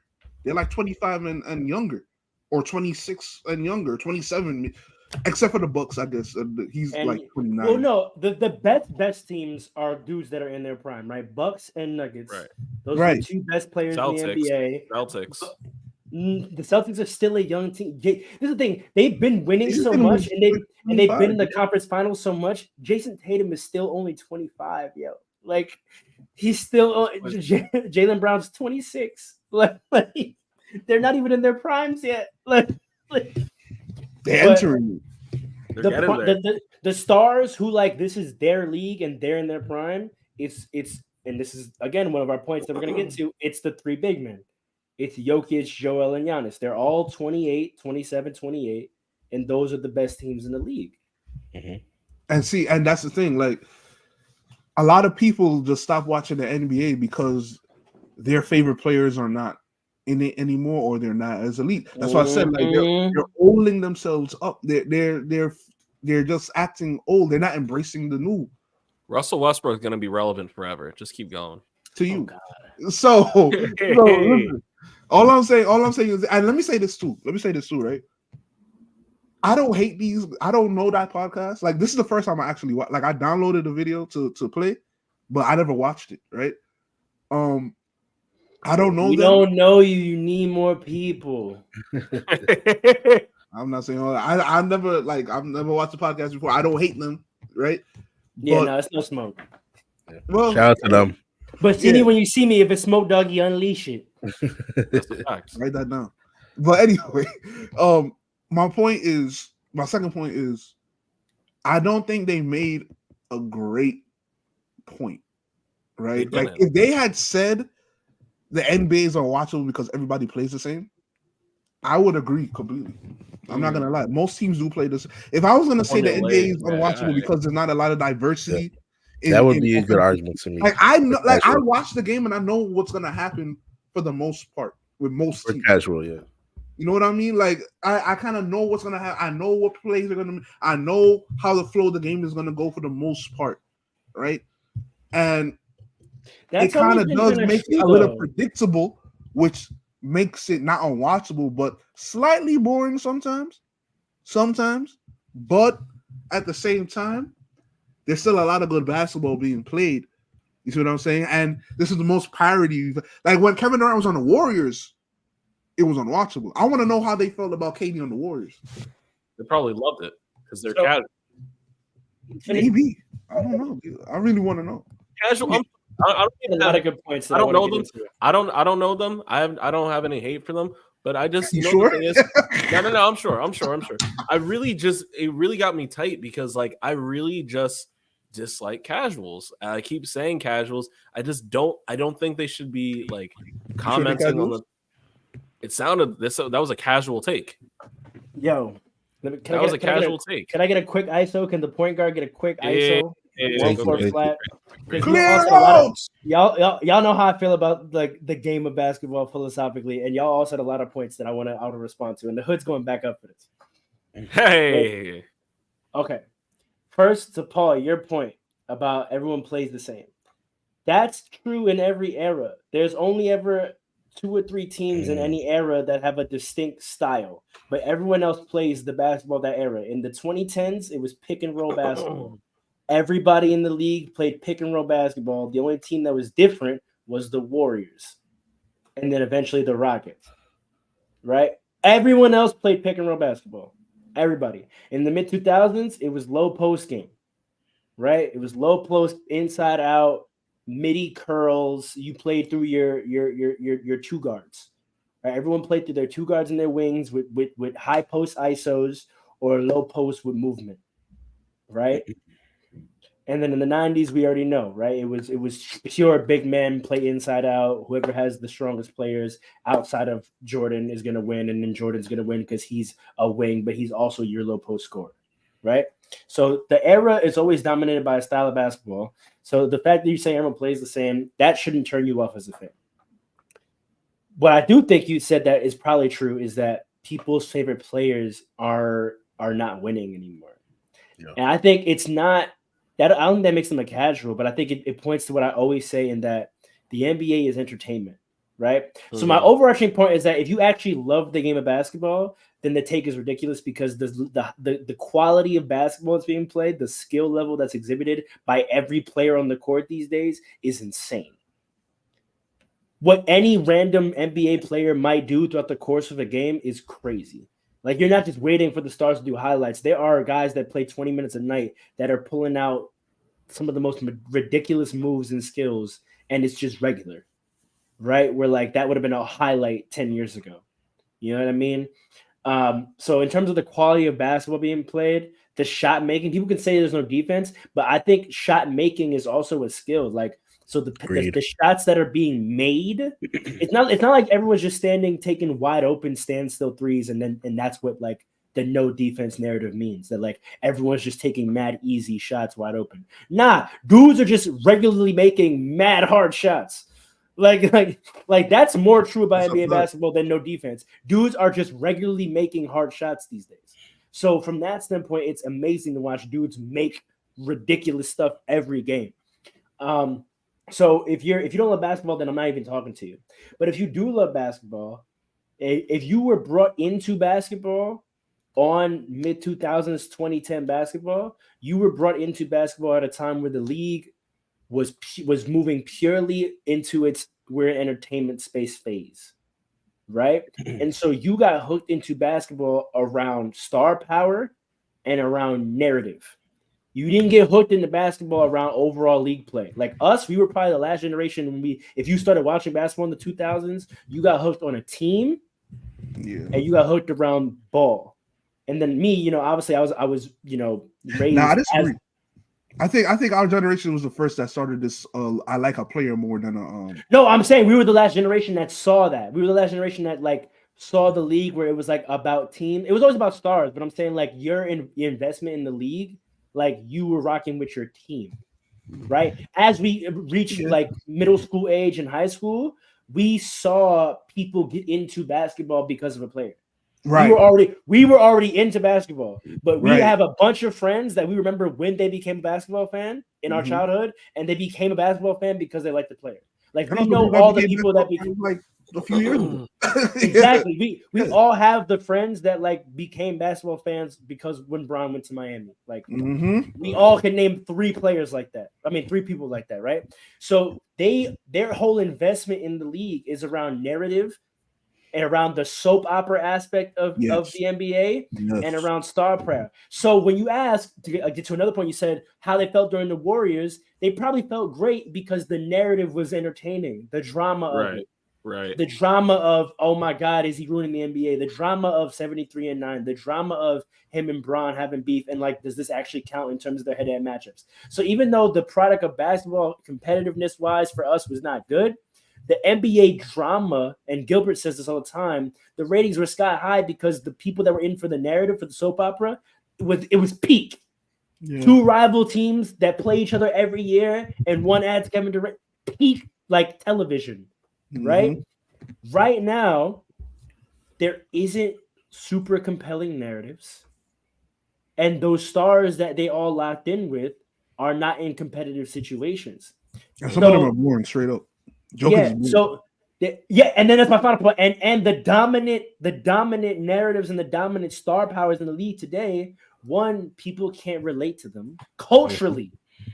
People cannot relate to Joel Embiid, Giannis, and Jokic. People why everyone cannot relate to them. This is why everyone needs to be tapped into Jason Tatum. This is and the NBA, and is another point, and I'm gonna try not to make this too ranty, but the NBA has made this decision to broaden, to make it a more internationally entertaining league. So there's more people worldwide that can relate to those players. But in the 2010s and the 2000s, the money would be going behind Jason Tatum. 100%. And Donovan Mitchell. 100%. Yeah, players come from the hood of America.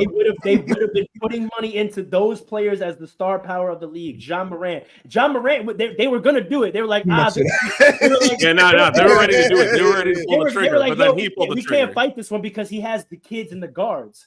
Yeah. And they're like, you know what? We need at least one, right? We need at least one. They were ready to pull the trigger, and he said, "Let's do it." Stop. That's what happened. But hold on, don't distract me. I'm trying to keep too many things. So there's that, right? So they can't relate to them culturally, and the style of play that those stars are doing is not exciting. Giannis is the closest, but like he plays in Milwaukee, right? He's in the bad market. Joel is good, and he's in Philly, but he got boring. He remember he was excited. He used to troll on when he just came in. Rihanna and all of that. He got boring. Down a lot when James came and the whole Ben Simmons drama. That was bad. Zion. They didn't like that narrative, like the narrative of what was going on in Philly. That's not good television, right? And then Denver is boring as hell. So, and I'll wrap up to let y'all get back in here. But so it's not just the casual. It's a fan that's in between loving the game and casual. It's the entertainment bred NBA fan from the 2010s. For them, the product is trash because for what they watched the NBA for, they didn't watch basketball per se. They're saying basketball because that's how we called watching NBA is basketball. They watched the NBA, the TV show of the NBA. This guy for cooking. them, this season of the NBA soap opera is trash because there's no good narratives. None of the stars are compelling. All the funny, compelling stuff is happening off the court. Zion, Anthony Edwards, like all the best stuff is happening off the court. Like there's no good rivalries, there's no good beef. They squashed Devin Booker and Luka. The league literally stepped in and squashed it. That's a fact. That's a fact. I don't know why they did that. Oh man, like they're trying to kill rivalries. They're trying to push the Pacers on the Bucks, and it's exactly. not There's nothing entertaining narrative or Pacers drama and the Bucks don't even or make star sense. power wise in the NBA right now, and that's unfortunate. And there's young players that could do it, but we're still in the phase of like, who's it gonna be? The NBA is banking on the amount of parody being the soap opera, but that's not good enough for some of these clout chasing NBA fans. People don't care who's their team. Just real quick. The parody of like who's gonna win doesn't matter if my team sucks. Just real quick. Before the season started, you know, Adam Silver does like his little like press tour run and everything. He said at the beginning of the season that the theme for this whole year is getting back to basketball. And so everything that Pharaoh said is making a lot of sense now. That's the theme for this year is getting back to basketball. So we are seeing like the cultural shift and like everything that Pharaoh said is clicking. And that makes sense. What the NBA needs is for the Knicks to be number one seed. That's what the NBA that would I'm not gonna lie, that would be that's what Paul Robinson needs. I'm not gonna lie, the city would be up. I can't even hold you. Can I ask a question? And I think this goes back to that'd be lit. Everything we were talking about, like those three guys that everybody can't relate to. Do we have a problem that the NBA is essentially faceless right now? I do. Like LeBron, like there's an argument. There's a legitimate argument that LeBron is still the face of the league, but he's not the best player in the league anymore. He is. Both those statements are true. But you know why though? It's a marketing strategy thing, but it's also a personal responsibility thing. In the 2010s. Yo, no, y'all gotta check the comments. What does it say? What are they saying? One comment said, "What are the odds we see John Morant with a gun again this year?" And people are yo, 50 to 1. 50 to 1, honestly. Like I'm taking the and so over. The response was he's a knockdown shooter. I'm done. I'm done. Yo, come on, man. Come on, man. I want to answer your question. Long Island Clippers fan. Let's go. That's hilarious. I want to answer your question. It's a marketing strategy thing. They're not like putting the right marketing behind like a singular sort of dominant face, but also there's no feeling of personal responsibility. In the 2010s, the star players knew it was their job to market the league. They knew that. They knew that I have to be Let compelling. him cook. They were being intentionally dramatic in media and in interviews. Like even though they were business, like they knew like the league is on how compelling I am as a player. What's Stephen A. say about Kawhi? And he's right. There you go. Kawhi doesn't care. Jokic doesn't care. And B doesn't care anymore. He did to get his own personal clout. Once he became a guy, he stopped. Yeah.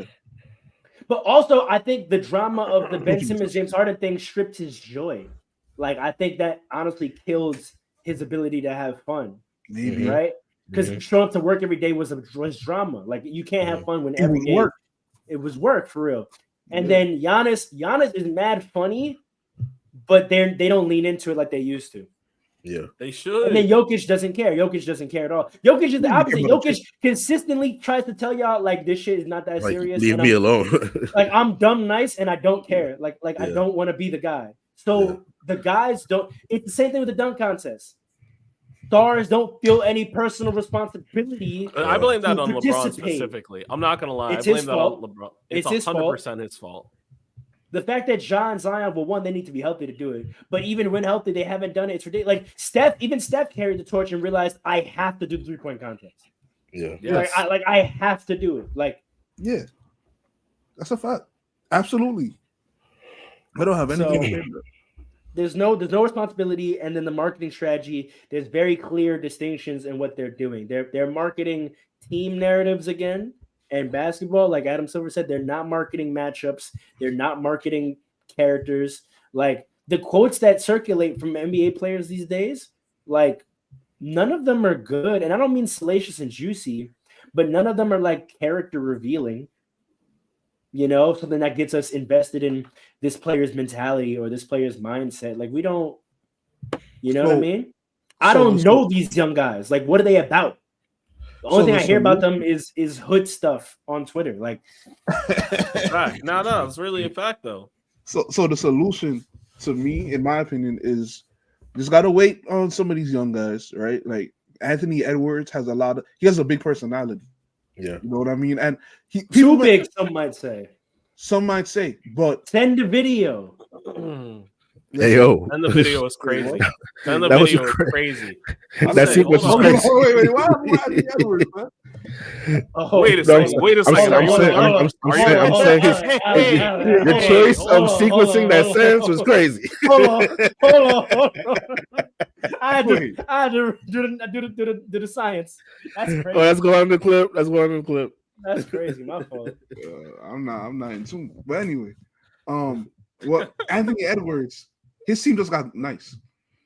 Yeah, it's a fact. So like we're gonna see and people in Minnesota, like reporters, say he's a great guy. He's great at interviews. They've been saying that for a few years now since he got to the league. So now that the Timberwolves are nice, the best players are on small market teams right now, and that's not great. That's the next thing too. Except Joel, but he doesn't have Joel anymore. No, wait, so now Boston. And you know how much it pains me to root for Celtics? No. But the NBA you and I is literally like punting what they have. You have a swaggy, keep it but like swaggy, good looking, like well-liked guy in the top 2 market with a great team who has an electrifying game, who's the family man you always looking for. He's a single dad with an adorable son. I don't get it. Like, I don't. You know who his girl is? I don't need to know that. LMA. It's not. Oh, and he's dating LMA. LMA gotta drop a new single though. I haven't heard anything from her in a minute. The last album was fire. Don't sleep. Like I don't get it. Like he's the prime. He's the prime guy. I don't understand it. Like, see, honestly, honestly, we just gotta wait on the young guys. And when your team trades Cam Reddish and some of them other guys for some shooters. That's the future they're doing. Nice only in February and have to haul ass to make the playoffs. Like, and then LeBron gasses out by the conference finals. Pharaoh, just keep an eye on the eventual trade to pair Anthony Davis with Ant in LA. Just keep an eye on it. Keep an eye on it. 2 to 3 years. I think we'll get Jason Tatum before we get Ant. The Lakers are going to be nice again. We all know this. And LeBron is the face of the league. So now when the Lakers aren't winning, all the media is going to be like, "Oh, the Lakers are on the tear after the trade." And LeBron's already playing elite. AD is already playing elite. We're wasting a healthy AD season. I can't believe that's the crazy part. I honestly, that's a fact. They gotta make some moves. I don't want to. We're gonna talk about them next week. This should be LeBron's fifth. This should be LeBron's fifth. This year's supposed to be LeBron's fifth. Just saying.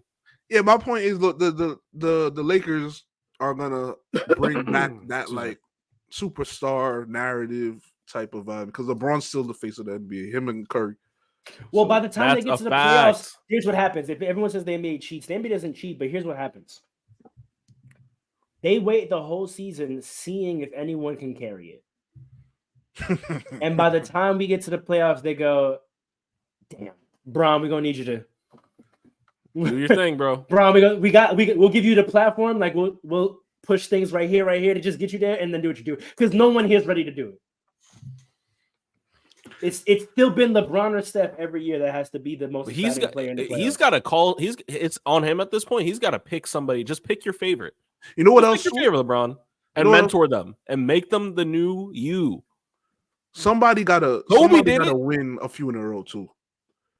Somebody gonna win. Like if Jokic wins a few in a row, no, it doesn't matter how boring he is. If he wins a few in a row, people are gonna be like, "Man, this guy's different." Because then we're gonna feel like we're watching a potential GOAT in the making. Dominance is a narrative. Right. Dominance is a narrative. Absolutely. Honestly, I want it to be Giannis. I thought it was gonna be Giannis. I'm not gonna lie, but then I thought that first trip was like the start of the Giannis. Yes, I thought it was over. Like, because I'm like, listen, we might be watching the GOAT. This guy's got everything. But that's an indictment against Giannis because he can't get past. Who can he get past? Who does he routinely struggle to get past? The Celtics. That man Tatum. If they kept Drew Holiday, man, honestly, you know what they need to do? In a better position. You know what they need to do? And he's gonna hate that I say this. Someone said LeBron chose Rui. I like Rui. LeBron did choose Rui. High key. They need to give Tatum the LeBron criticism narrative. Why? Oh, Tatum? Okay. Yeah, because then it becomes compelling. You've got to the conference finals 17 times. You've been to the finals once. No, Paul, I'm going to lean into that now. I feel like they need to run with that narrative. Like, yo, why has Tatum not got it done yet? Because he's not good enough. But you know why, though? You know why, though? There's no pressure. His success is too early. Like, they didn't start running the LeBron narrative until LeBron won an MVP in 08, and he was like about 27, 28, right? Right. Like 26, 27. 26 right before he went to Miami, right? Yeah. Jason Tatum is still too young to put that kind of criticism on because he's 25. No. He's been too successful too early. It's still cream. Like, it's still cake. Yo, listen, man. Y'all gassing Jason Tatum too much. He's not good enough for that. Listen, Jason Tatum 25. But he's not good enough. He's just not good. Look, Jason Tatum. No one's supposed to be at 25. LeBron. No, but you talk about LeBron. LeBron he wasn't good enough at 25. He was 26, 27 then. But he was literally like a champ. Like that's what I'm saying, though. Like a favorite. He was like the number 1 seed. I know, but that's what I'm saying. Tatum's been too successful, too young. That like he's still too young to get that criticism, and also he's too young to be good enough to get it done. Right. So they're probably waiting on him. Nah, man, because the guys. If they don't win it this year, I think it's coming. The guys. It's got to. It's got to. It has to. With this roster, if it doesn't happen this year, it's coming. The pressure is on. Too much. He's not definitively better than Jokic. He's not definitively better than Embiid. I can think about Bron when he was 25. Yo, think about Bron when he did the 25 straight points against the Pistons in 07. Was he better than Kobe at that point? He was 25, right? And he went to the finals once. Hold on. He was 25. He got to the finals. He got swept by the dynasty of that era, the Spurs, right? Same thing. He didn't get the criticism yet, but he wasn't good enough yet. That's where Tatum is now. He's been to the finals once. He got wiped out by the dynasty, and he's not good enough yet because he's 25. It's not that LeBron wasn't good enough. It's you're gonna say his team wasn't good enough. That's what the narrative was, and then he got to the finals, and then after that, it was like, all right, this guy could win the chip. This guy might actually be the best player in the NBA. People were saying that's exactly where Tatum is now. No, he's not. Jokic is definitively better than it was Kobe. But in 07, let's say yes, in 07. When he came out the final, in 07, Kobe was definitively better. To you. In 07?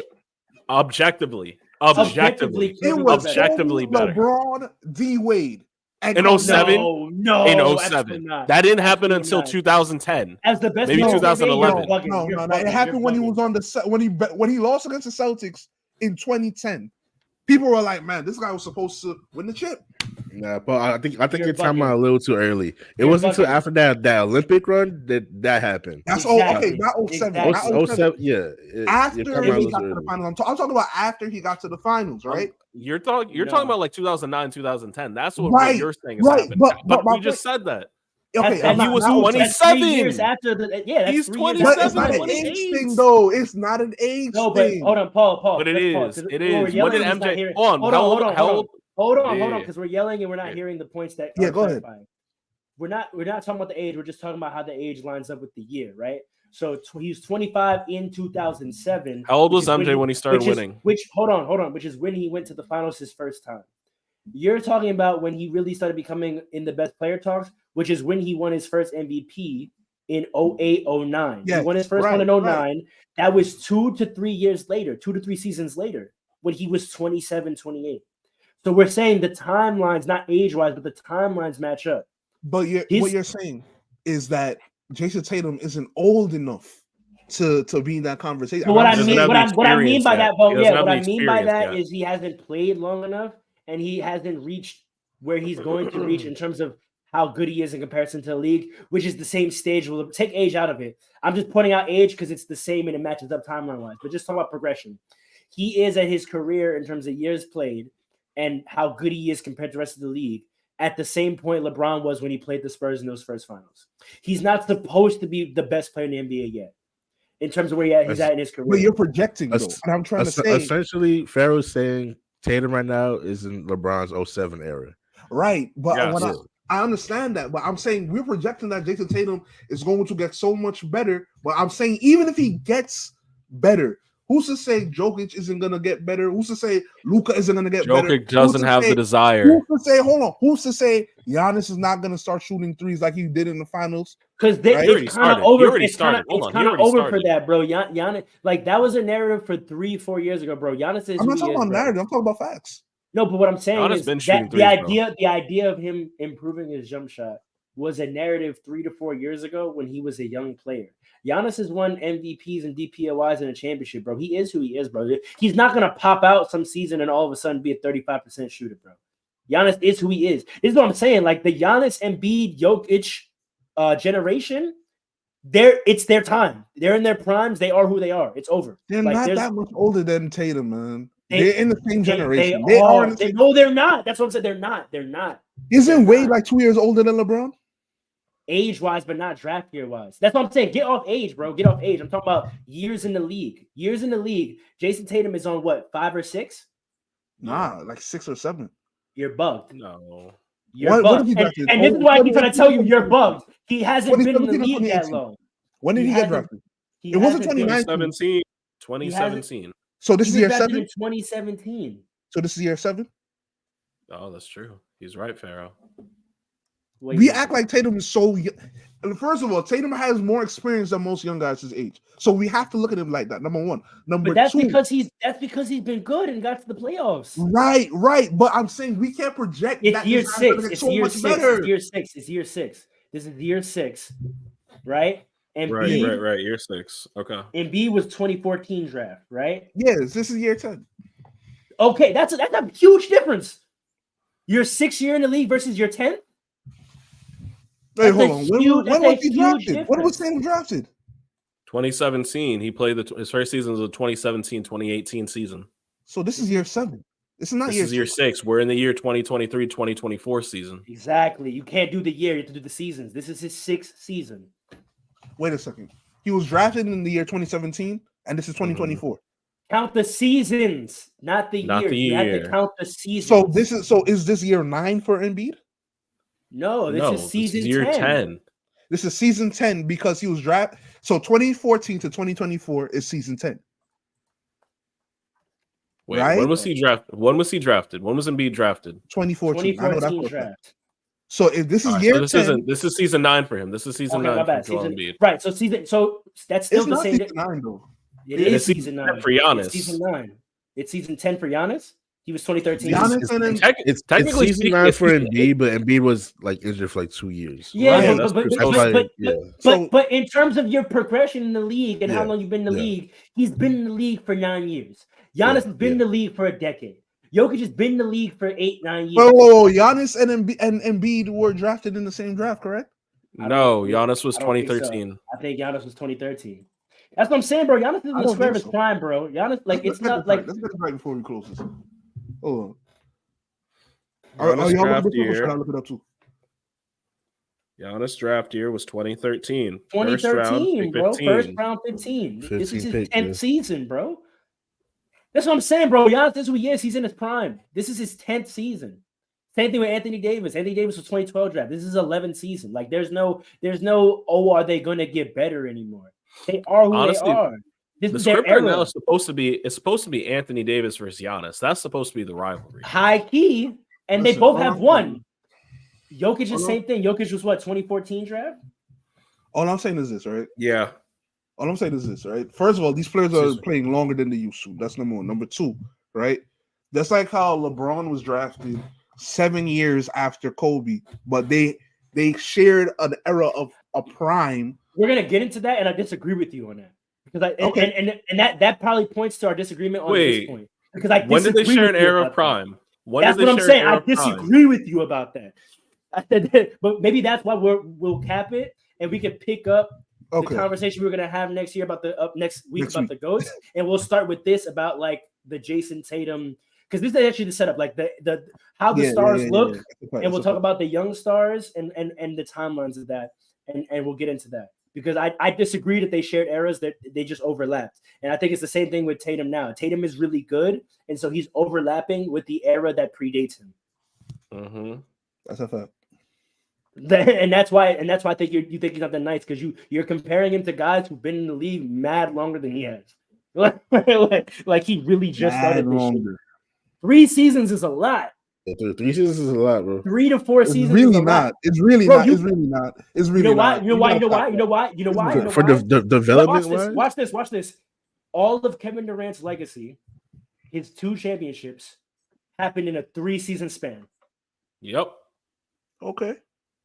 So 3 years is a big difference. 3 years can make or break your legacy. All of Kevin Durant's winning. Steph Curry's legacy was made in 3 years. No, everything about him. No, because he got that last one. No. I mean, everything, the heights, the narrative, everything about hitting all those crazy shots, unstoppable. That was a 3-year span. I see your point, but yeah, that's what I'm saying. A lot happens for a player in 3 seasons. My thing is this, right?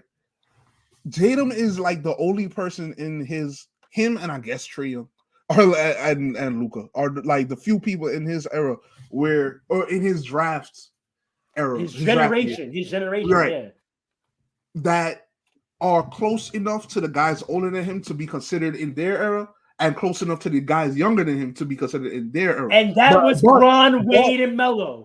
Right. But my point is, thing. But my point is this, right?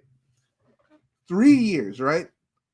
You could have him and somebody who played older than him could retire the same year, and it won't look that crazy because he's in their generation too. And what we're doing is assuming that Tatum's going to get so much better, where that might not be true. And right now,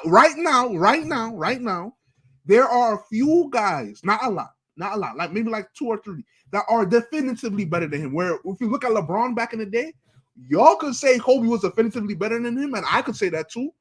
But in the eyes of most people, it was a toss-up. LeBron, Kobe. Wait. You said how many? You said only 2 or 3. You said 2 or 3. We're not. Jason Tatum is not in the equivalent of his LeBron 09 year. That's what we keep saying. Right now is his LeBron 07 year. And I'm saying he could say like this for the next 2 years, and we won't bat an eye. You could have said the same thing. You could have said the same thing about what LeBron did to the Pistons in that playoff. Didn't we just talk about the other day? I'm sorry. Let me ask you a quick question. Alan, ask the question. I want to ask you one quick question. I was making a point. Hold on. All right, go ahead. I'm sorry. Weren't we? And I'll be quick, Alan. Weren't we just saying the other day that Tatum is starting to learn how to control the game without having the ball in his hand? Isn't that indicative of a player that's getting better? Alan, go. That's all I had to say. LeBron didn't win a chip till his 11th season, bro. That doesn't make sense. I was just going to say, if he won a chip this year, if he won a chip this year, you're not going to consider him like up there with them? Yes. With Giannis. All right. So all he needs to do is win. But Paul, can you just understand that's all the he has left timelines to we're do. saying? The time you're talking about where it was a toss-up between LeBron and the stars that were older than him was his 2009 year, right? Yeah. Jason Tatum, in terms of season numbers, Jason Tatum is not in his 2009 yet. He's in his 07. I know I know that. So what? But what I'm trying to we don't know. So we don't know if he's going to be good enough yet. We can't say. You can't say it right now. But it's fair to project though. It's fair to look at it and be like, that looks like it's going to be one of those guys. Like we said that his rookie year when he dunked on Bron, we were like, oh, that might be one of those guys. Like right, and he's gotten better every year. I understand that. However, right. And B got better every year. He got better this year, right? He did. Joker's got better. Like I haven't seen a big difference between him last year and this year, but he's already so great, and he already just won a chip. He doesn't have to get better, right? Maybe defensively, but outside of that, right? And he can still win a chip being bad defensively, right? Number one. That's number 2. All I'm saying is, if nothing changes, which nothing could change. We can't project that just because of his age he's going to get better, especially when he's already this good. He could stay like this and still be one of the greatest ever if he plays 10 more years, right? You're right. You're right. Right? If nothing changes in the near future, we cannot compare this man to LeBron James because LeBron James. That's a big if, though. Everything's a big if. Here's right? what I'll say, and we can end on this because it leads us into the topics for next week. Because obviously this is a very rich conversation. We're gonna And so how the podcast the way that I agree with you is this, and it made me remember this. I am not trying to crown him too early. I'm not. I don't think he's the best player in the NBA. I don't think he should be mentioned with the I think he should be considered for MVP, but I don't think he should be mentioned with the Giannis's, Embiid's, and Jokers. He's not there yet, and I'm not going to prematurely move from there. But I think it's fair to say that the NBA marketing-wise should be talking about him as potentially the next one. But the reason why I agree with you is because I think one of the biggest harms to Kobe's legacy is that that's exactly what they did with LeBron. They crowned him too early. Yes. They crowned him dumb early because he was the marketing strategy. And then the people that we talked about to tie it all back together that bought into the NBA because of narrative and star power, they believed in their minds LeBron was the best player in the league because that's what happened. He was marketed as the younger guy that's coming to join the party before he got drafted. Yeah, but I'm saying in that 07 era when he did what he did against Detroit, he got marketed as already there because he looked like he was getting there, right?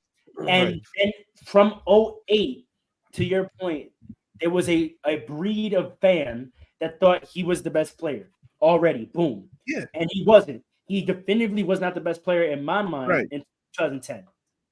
I mean, you still got guys that are saying it right now. 2011. You got Nick Wright. You got Draymond Green.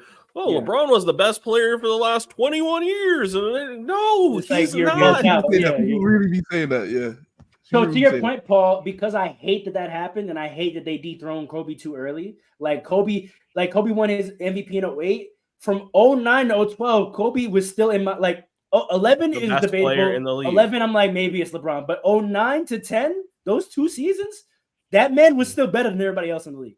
And we'll talk about where he plays. Easily. But you're right. I don't want to crown Tatum too early.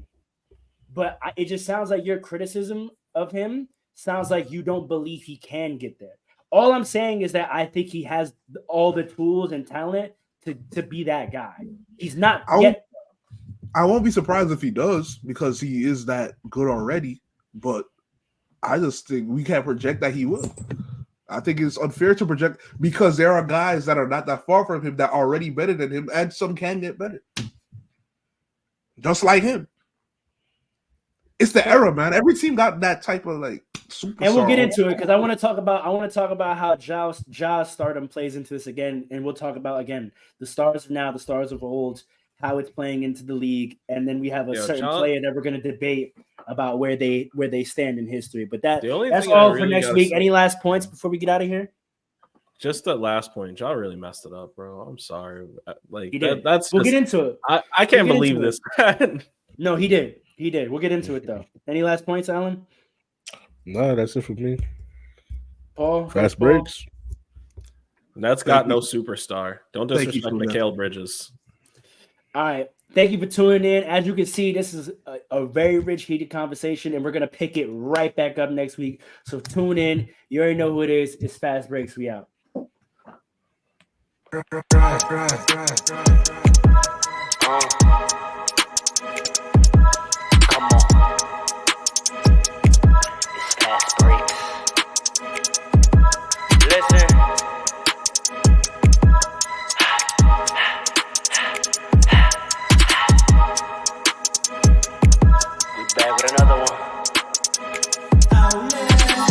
Fast breaks, yeah, we coming with the takes. Never early, never late, but we always push the pace, yeah. And we really study tape, y'all just view the highlights. Man, we really watching games, yeah.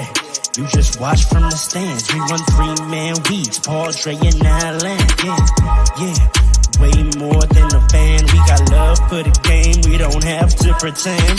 Got it out the mud like you get it off the glass. I'm to run the fast break, throw me the outlet. Yeah, we got it out the mud like you get it off the glass. Time to run the fast break, throw me the outlet.